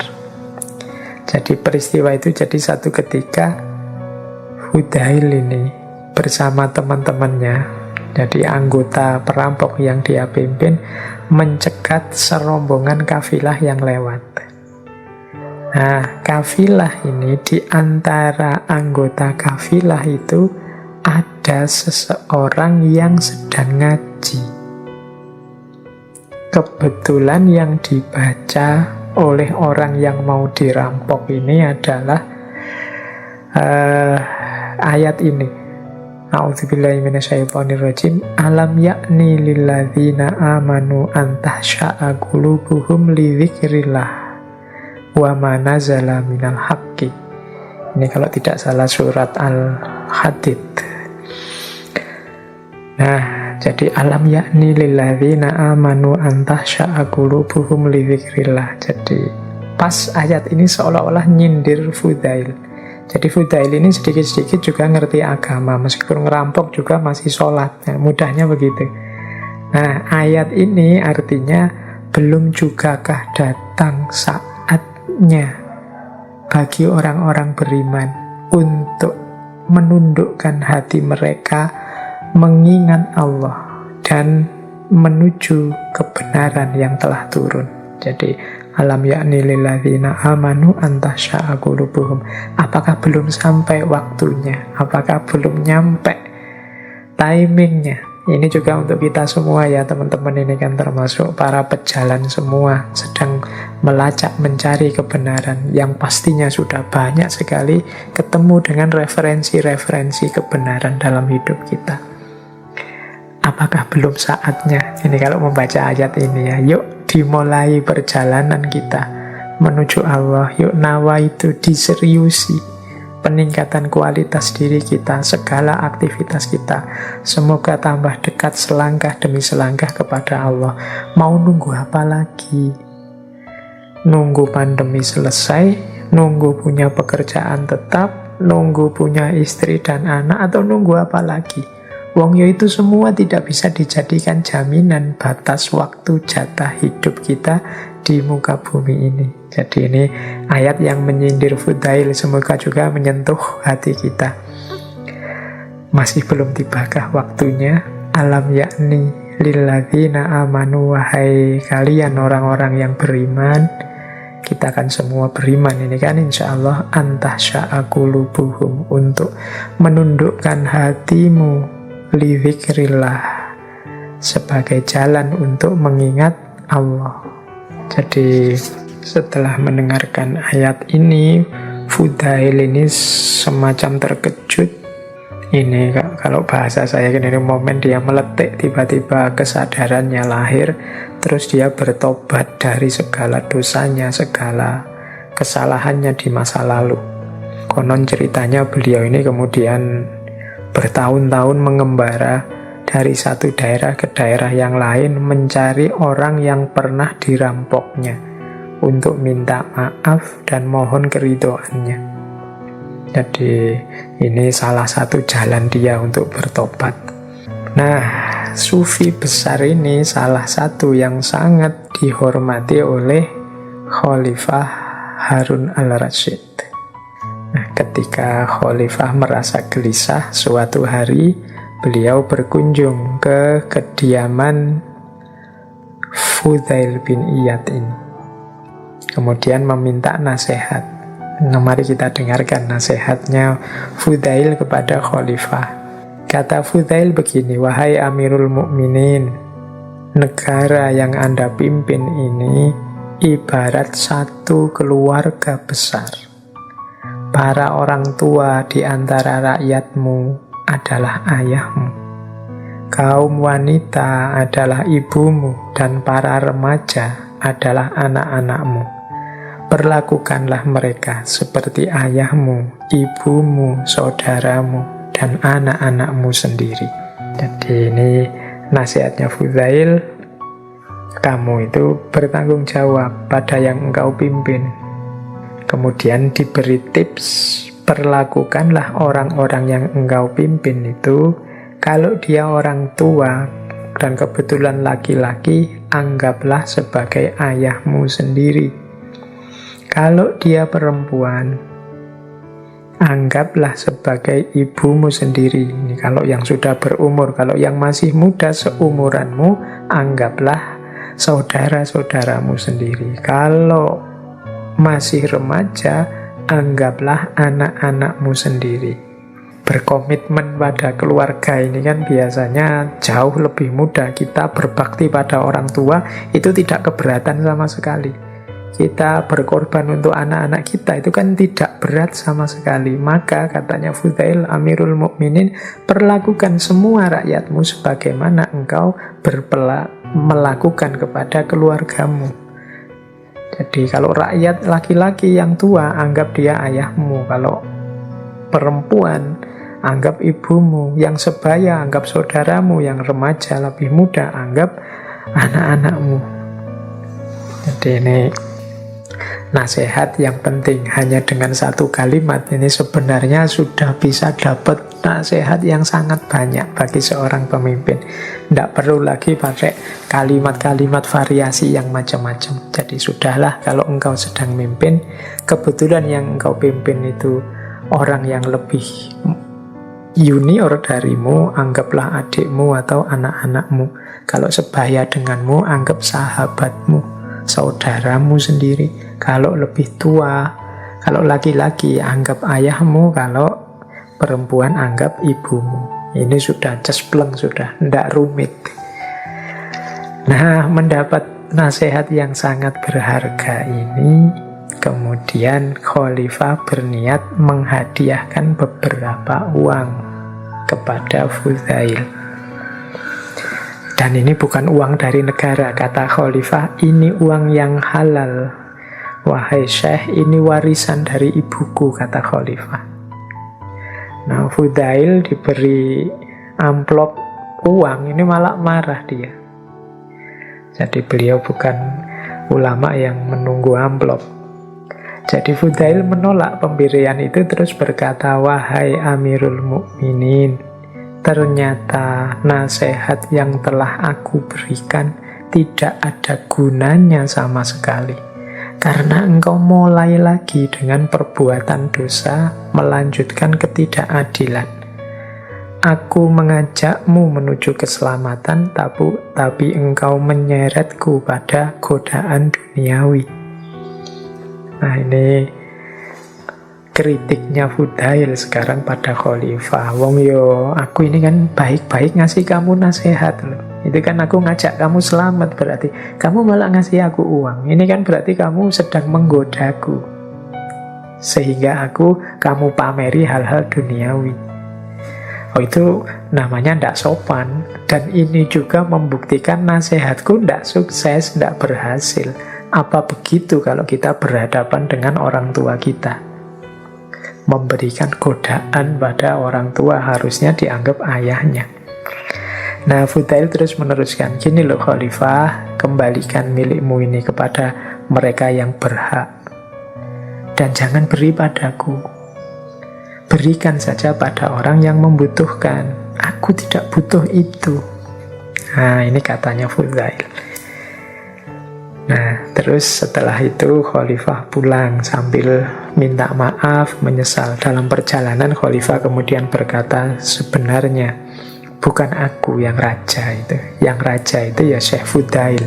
Dialah raja yang sesungguhnya. Cirinya apa raja yang sesungguhnya itu? Kemewahan dunia baginya kecil, tidak ada artinya. Sehingga diberi uang dinar sebanyak itu, tetap dia tidak tergoda dan menolak.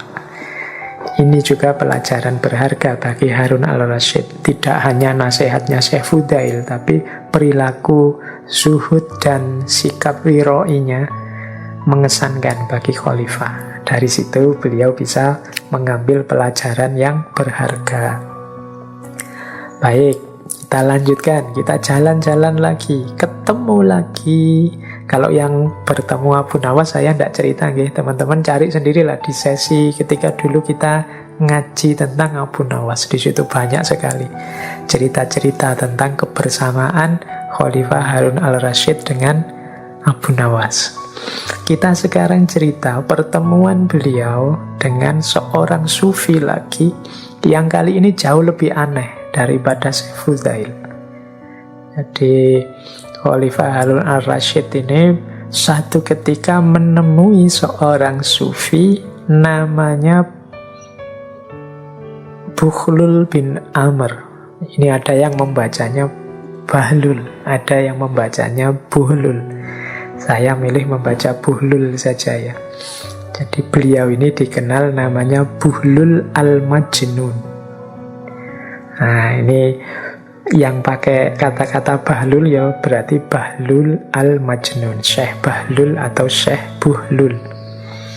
Ini kata-kata Bahlul ini kan diserap dalam bahasa kita sehari-hari. Kalau ada orang edan, orang tidak jelas itu terus kita jawab, dasar ente Bahlul. Nah, ini mungkin nama sufi ini sebenarnya. Jadi namanya Bahlul Al-Majnun. Nama lengkap beliau Abu Wahab Buhlul bin Amr As-Sirafi Al-Kufi. Nah, nama Al-Kufi ini berarti menunjukkan beliau lahirnya di Irak. Memang beliau hidup di Kufah, Irak. Beliau hidupnya zaman Khalifah Harun Al-Rasyid. Beliau ini dikenal karena juga banyak punya syair-syair, punya qasidah-qasidah. Jadi beliau ini punya karya yang isinya qasidah-qasidah, yaitu Al-Qasidah Al-Bukhluliyah, Qasidah Ibnu Arus, Qasidah Al-Fiyasiyah. Itu karyanya Syekh Bukhlul ini. Beliau ini agak aneh. Orang-orang sekelilingnya menganggapnya kayak orang gila. Jadi beliau ini sehari-hari hidup di area pemakaman umum. Sering dipermainkan anak kecil-kecil karena beliau suka kumpul-kumpul bareng anak kecil-kecil, kadang-kadang sampai dilempari batu.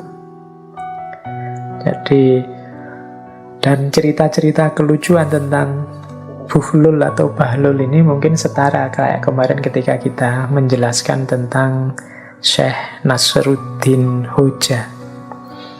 Nah, suatu ketika Khalifah Harun Al-Rasyid ini menemui Syekh Buhlul ini. Beliau melihat Syekh Buhlul ini sedang duduk-duduk di kuburan, di pemakaman. Nah, sambil ngajak guyon, Khalifah Harun ini menyapa, "Wahai Buhlul yang Majnun, wahai Buhlul Al-Majnun, kapan sampean ini bisa sembuh?" Nah, Buhlul terus jawab sapaannya Khalifah ini. Dibalas oleh Buhlul, "Wahai Harun yang Majnun, sebenarnya aku apa kamu sih yang gila itu?" Nah, ini pancingannya Khalifah berhasil, ingin mengundang responnya Buhlul. Terus Khalifah balik bertanya, "Lah kok kenapa aku juga kamu anggap gila?" kata Khalifah. Buhlul terus jawab begini, "Wahai Khalifah, bukankah kita tahu bahwa istana dan kekuasaanmu itu akan musnah. Sementara tempat ini, kuburan ini, adalah tempat kita yang lebih abadi. Itulah mengapa aku bersiap-siap untuk tinggal di sini. Sementara engkau justru menyibukkan diri dengan istanamu, yang kelak pasti akan runtuh, pasti akan musnah. Engkau terlihat begitu benci, begitu tidak suka kalau pindah dari istana menuju kuburan." Ya buktinya kan kalau di istana itu sering ada intrik-intrik, pemberontakan yang kemudian dilawan, dihancurkan dengan pembunuhan-pembunuhan juga. Itu kata Buhlul ini menunjukkan betapa enggannya engkau untuk pindah dari istana menuju kuburan. Padahal engkau tahu disitulah kelak tempat kembalimu dengan pasti. Jadi kita tahu istana pasti akan hancur, dan kita juga tahu kuburan ini lebih abadi, kita semua akan ke sini. Itulah mengapa aku bersiap-siap hidup di sini, karena ini lebih abadi, sementara engkau justru bersiap-siap sibuk dengan istanamu sendiri. Loh, kalau seperti ini, katanya Buhlul, siapa yang gila? Aku atau kamu? Bukankah aku milih yang lebih sejati, kau milih yang fana dan hancur? Mendapat kritik ini, Khalifah kemudian tergetar hatinya, menangis. Saya bilang tadi beliau memang lembut hatinya. Demi Allah, kata Khalifah, benar sekali yang engkau sampaikan, wahai Buhlul. Tolong aku nasihati lagi, Buhlul dipancing begitu, sudah tidak mau lagi bicara. Dia terus bilang, nasihat apa lagi? Cukuplah untukmu kitabullah dan peliharalah. Jadi dia sudah tidak mau panjang lebar lagi, sudah. Ya sudah, kamu punya Al-Quran, ya sudah, itu dipedomani. Peliharalah isinya. Nah, Khalifah terus menjawab, ya sudah, saya terima saranmu. Sekarang kamu boleh minta apa saja dariku, aku akan menyanggupinya.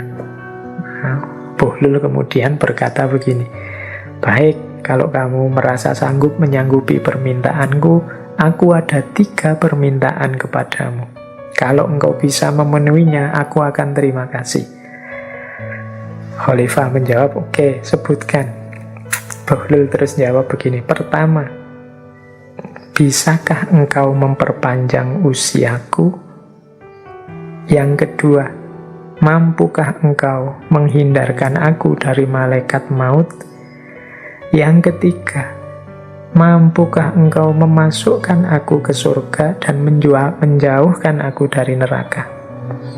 Wah, Khalifah baru sadar ini pertanyaan yang tidak bisa dijawab. Wah, mohon maaf sekali Bahlul, tak satu pun dari semua itu yang bisa aku lakukan. Oh, kalau begitu engkau memang hanya manusia biasa, bukan raja yang sejati.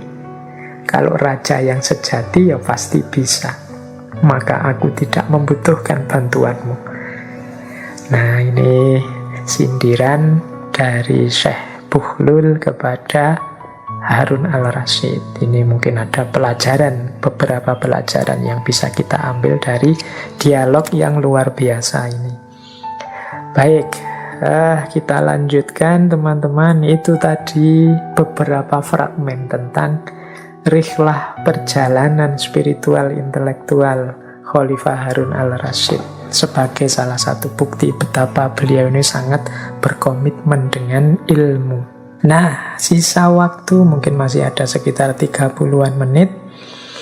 Kita ambil sekarang pesannya Harun al-Rasyid sendiri.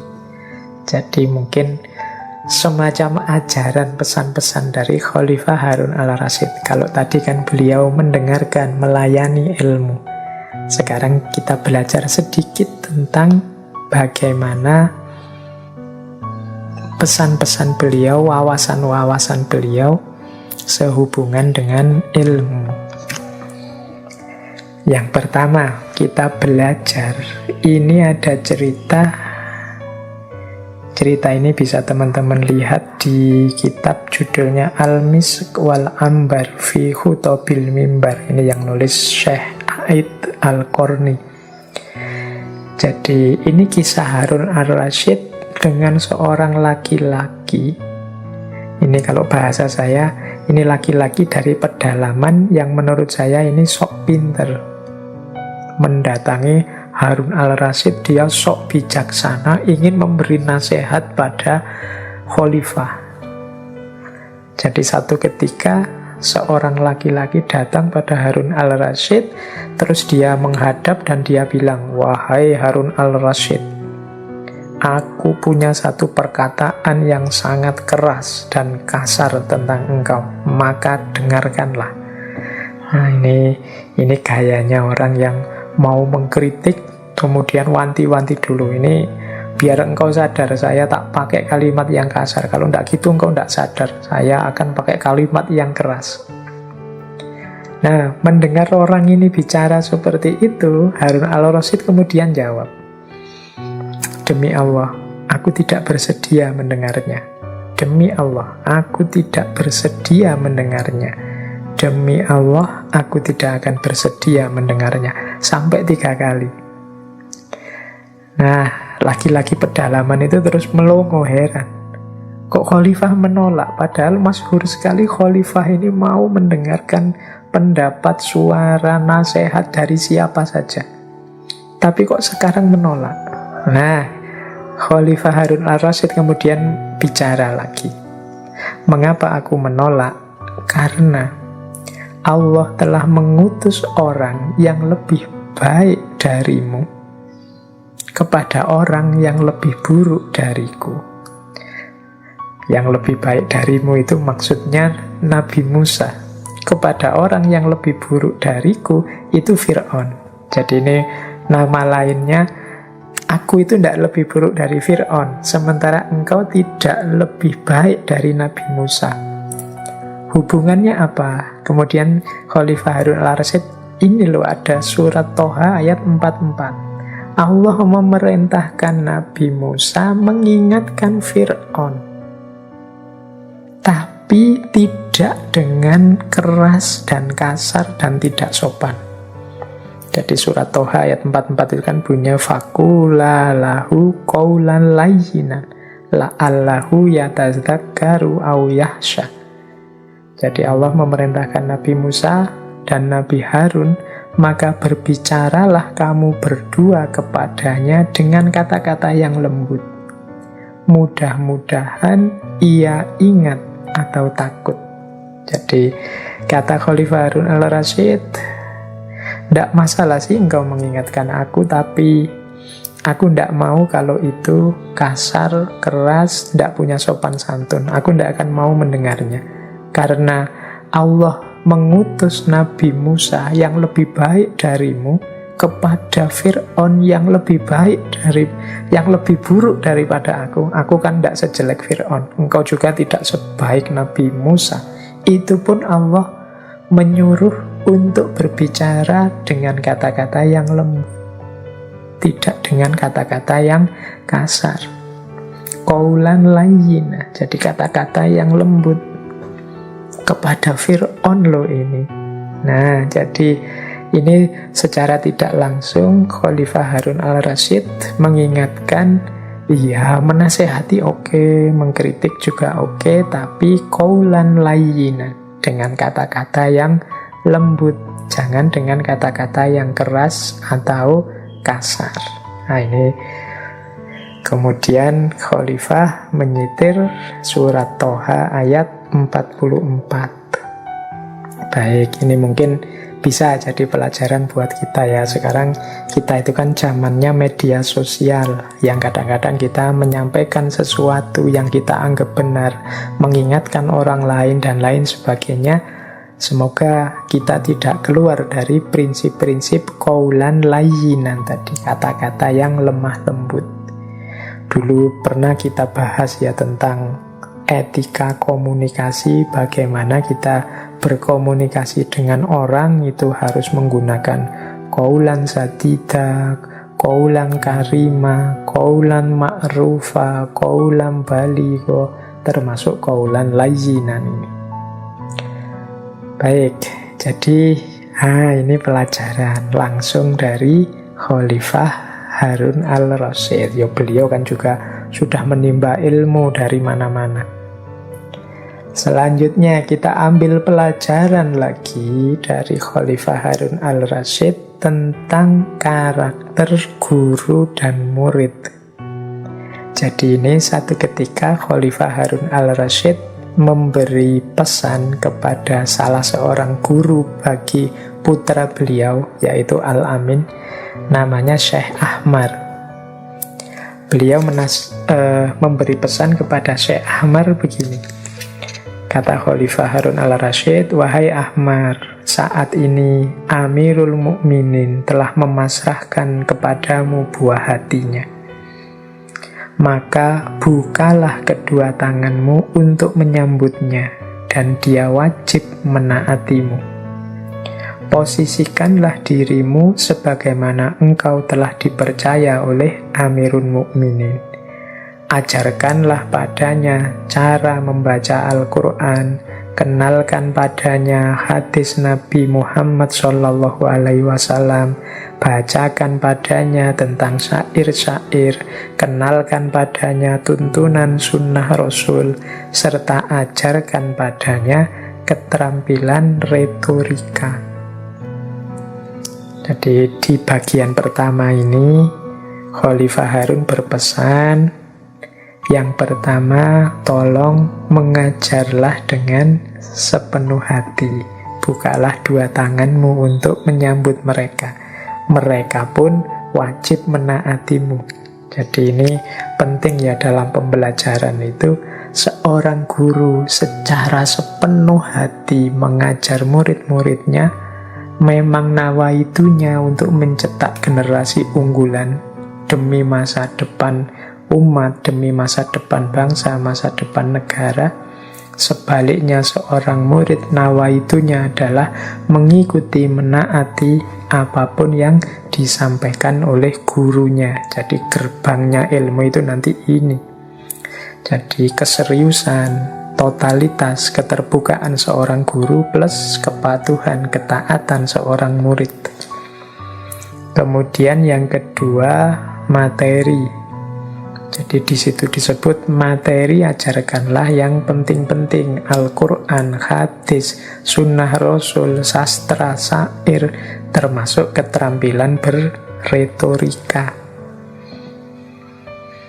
Jadi selain niat di depan, perlu juga materi yang manfaat, yang cocok, yang sesuai. Kenapa butuh retorika? Ya karena Al-Amin ini calon khalifah. Dia harus pinter berkomunikasi, pinter menyampaikan sesuatu yang menyentuh hati orang.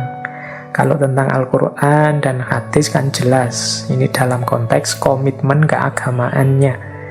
Jangan lupa juga sastra, syair-syair.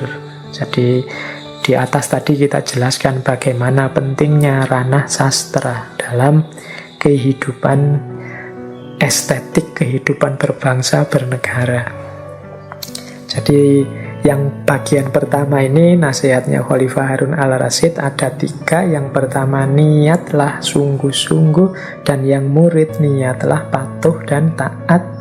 Kemudian cari materi-materi yang manfaat, maslahat, sesuai dengan kebutuhan. Terus nasihat selanjutnya, tuntunlah ia agar tidak tertawa kecuali pada saat yang tepat. Tuntunlah ia untuk menghormati keluarga besar Bani Hashim jika mereka sedang datang ke istana. Serta ajarilah ia untuk menghormati pasukan tentara kerajaan. Nah, ini ada beberapa nasihat lagi. Yang pertama, ajari anakku agar tidak tertawa kecuali pada saat yang tepat. Jadi ini penting ya, ini semacam kecerdasan emosional. Jadi tahu kapan tertawa, kapan tidak. Tahu nilai penting bahwa dia harus tertawa atau dia lebih baik diam saja. Banyak orang yang tidak tahu kapan harus tertawa, atau banyak orang yang tertawa terus tidak tahu kapan harus berhenti. Nah, tuntunlah anakku ini agar dia tidak tertawa kecuali pada saat yang tepat. Jadi ya kalau memang saatnya tertawa, tertawa saja. Tapi kalau memang tidak waktunya bergurau, bersenda-gurau, tertawa-tawa, ya jangan dilakukan itu.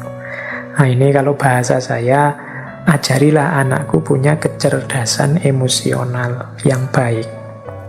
Termasuk menghargai yang lebih tua dan juga menghargai yang lebih muda dan lebih rendah posisinya. Menghormati Bani Hashim itu kan menghargai para leluhur yang lebih tua, kakek nenek. Menghargai pasukan tentara itu kan yang statusnya lebih rendah, tapi kita memerlukan mereka untuk bekerja sama. Nah ini pesan di bagian kedua, ini pesan untuk, kalau bahasa hari ini mungkin mendidik karakternya.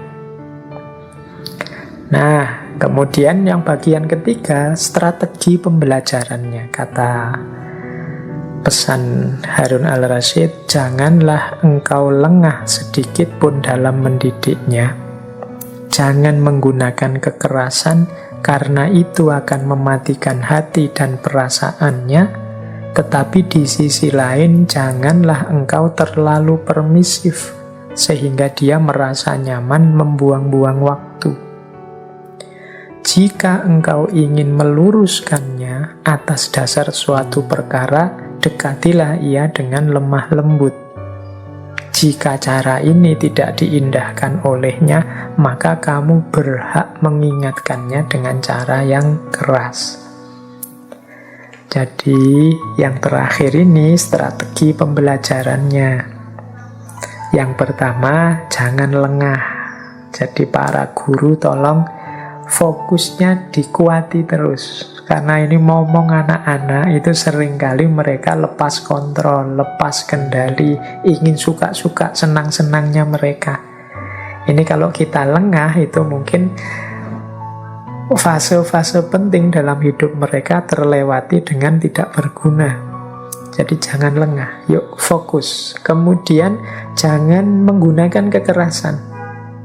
Karena terlalu sering menggunakan kekerasan itu mungkin membuat murid-murid, siswa-siswa kita resisten. Jadi dia hatinya mati dan perasaannya juga mati. Dia tidak menikmati.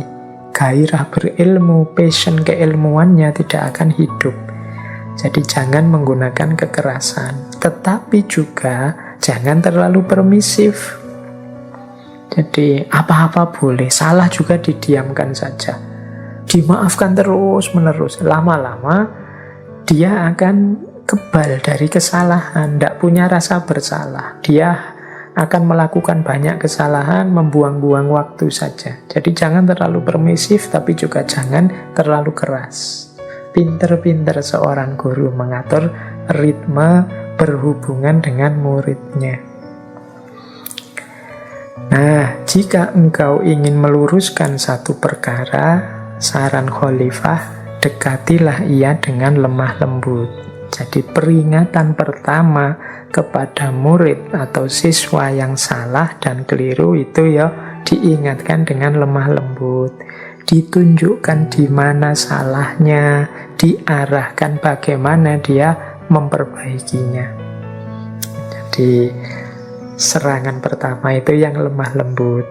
Baru kalau memang dia tidak mengindahkan, tidak peduli dengan peringatan itu, kamu berhak mengingatkannya dengan cara yang lebih keras. Mungkin suara kita agak ditinggikan, mungkin dicubit kecil, dijewer kecil, sampai dia sadar bahwa itu salah, itu keliru dan harus diperbaiki. Jadi ini pesan Khalifah Harun al-Rasyid tentang karakter seorang guru dalam mengajar. Ya tentu saja ini nanti hubungannya dengan muridnya. Jadi tadi yang di atas dijelaskan bagaimana niatnya, bagaimana pilihan-pilihan materi yang harusnya dipilih dan disampaikan, dicari yang penting, manfaat, maslahat, barokah. Kemudian karakter yang harus dihidupkan dalam diri murid-muridnya. Kemudian bagaimana agar kita punya strategi pendekatan yang tepat dalam mengajar. Tidak terlalu keras, juga tidak terlalu permisif. Nah, ini pesan-pesan Khalifah Harun al-Rasyid kepada Syekh Ahmar, gurunya Muhammad al-Amin, yang nanti menggantikan Khalifah Harun al-Rasyid. Ada juga riwayat tentang pesan Harun al-Rasyid kepada guru putra mahkota yang lain, yaitu Al-Ma'mun.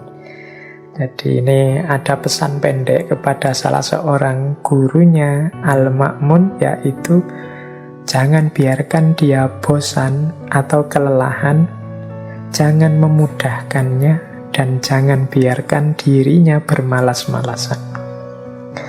Ini penting ya, 3 aspek ini untuk para pembelajar, termasuk teman-teman yang ngaji filsafat.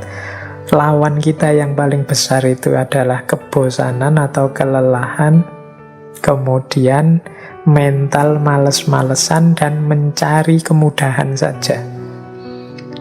Pesan Khalifah Harun al-Rasyid ini mengingatkan agar para guru waspada terhadap hal-hal ini. Jangan biarkan kalau murid kita mengalami gejala ini.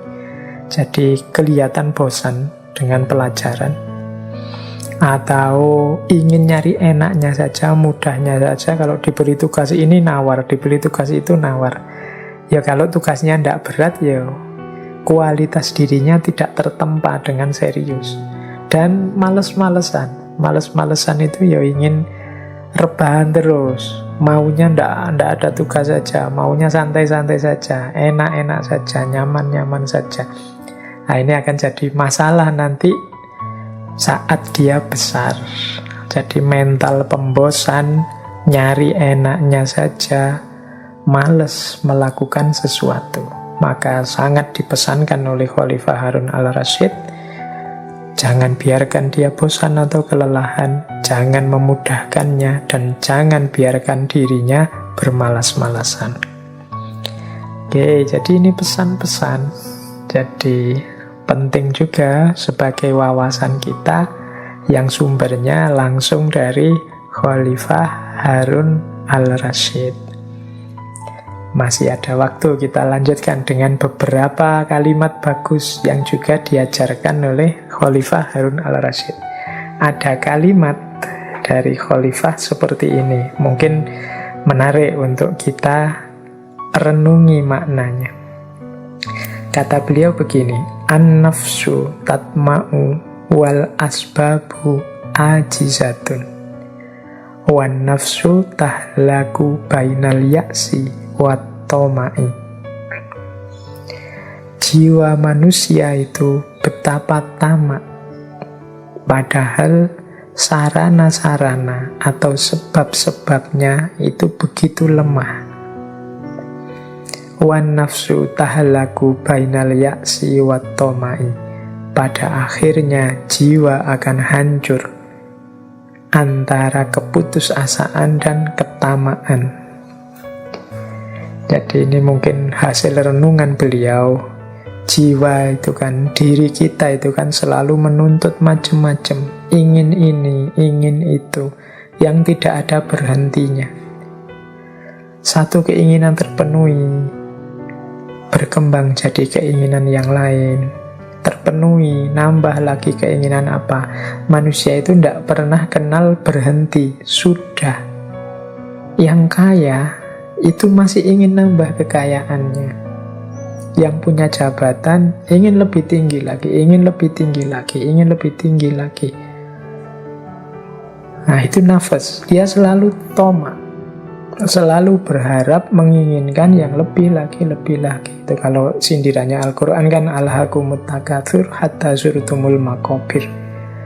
Orang lupa, padahal al-asbabu ajizatun. Asbab, sebab-sebab, sarana-sarana, daya kita yang jadi wasilah terpenuhinya keinginan kita, itu ajizah.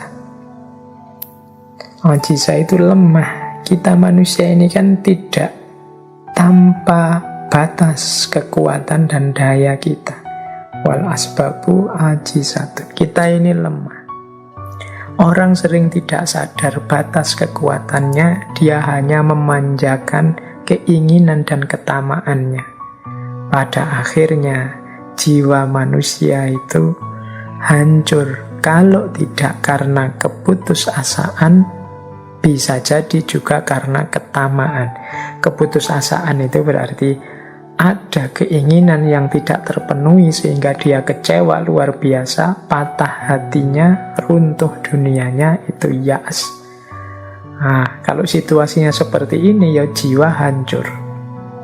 Atau berhasil terus, yang diinginkan sukses, yang diinginkan sukses. Lama-lama justru jiwa kita hancur karena apa? Ketamaan ini. Karena kita tidak kenal berhenti. Sehingga kesuksesan-kesuksesan kita yang menyusul terus-menerus pada akhirnya juga menghancurkan jiwa kita. Orang yang diburu-buru ketamaan itu kan orang yang tidak sempat menikmati hidupnya. Jadi dari target ke target, dari sasaran ke sasaran terus, tidak ada berhentinya sampai jiwanya hancur. Jadi Khalifah Harun al-Rasyid menasehati kita hati-hati dengan ketamaan. Ketamaan itu sukses atau tidak sukses akan menghancurkan jiwa kita. Kalau dia sukses, yo kita akan hancur karena ketamaan itu. Kalau tidak sukses, kita akan hancur karena keputusasaan, gara-gara keinginan kita tidak terpenuhi. Nah, ini menarik, nasihat dari Khalifah Harun al-Rasyid. Ada pula satu kalimat yang masyhur sekali dari beliau, man syawara kathura sawabuhu. Barang siapa yang bermusyawarah, maka dia akan lebih banyak shawabnya, lebih banyak benarnya, tepatnya.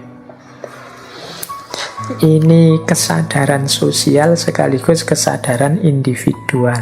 Kesadaran individual itu berarti kesadaran bahwa kita itu lemah.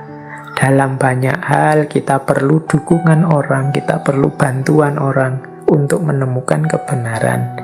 Dia juga kebijaksanaan secara sosial. Kita itu hidup bareng-bareng orang lain.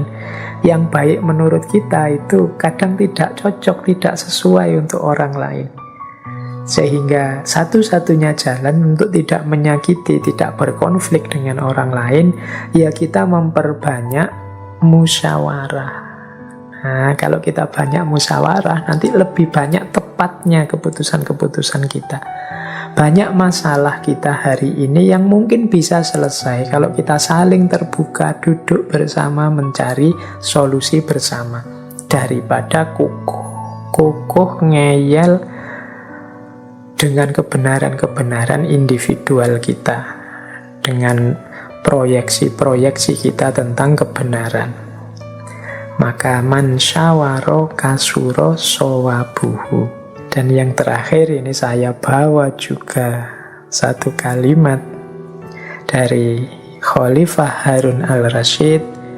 Kata beliau begini, aku tidak bangga dengan keberhasilan yang tidak aku rencanakan, sebagaimana aku tidak akan menyesal atas kegagalan yang terjadi di ujung usaha yang maksimal. Jadi Khalifah Harun al-Rasyid di kata mutiara ini mengajarkan kita yang pertama, hidup ini jangan asal-asalan. Kita punya cita-cita, kita punya keinginan, kita punya tujuan. Mari kita rancang sebaik mungkin dan kita usahakan semaksimal mungkin.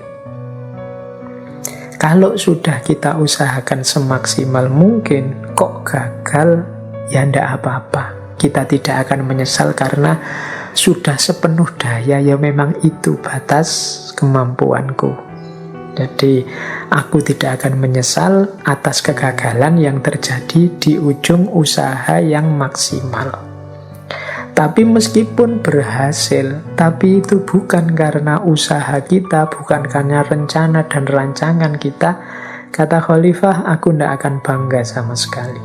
Jadi tidak pantas kita bangga, karena mungkin itu hanya kebetulan, atau jangan-jangan itu ilusi kita sendiri, ketertipuan kita dan lain sebagainya. Jadi porsinya manusia itu hanyalah berencana dan mengusahakan semaksimal mungkin.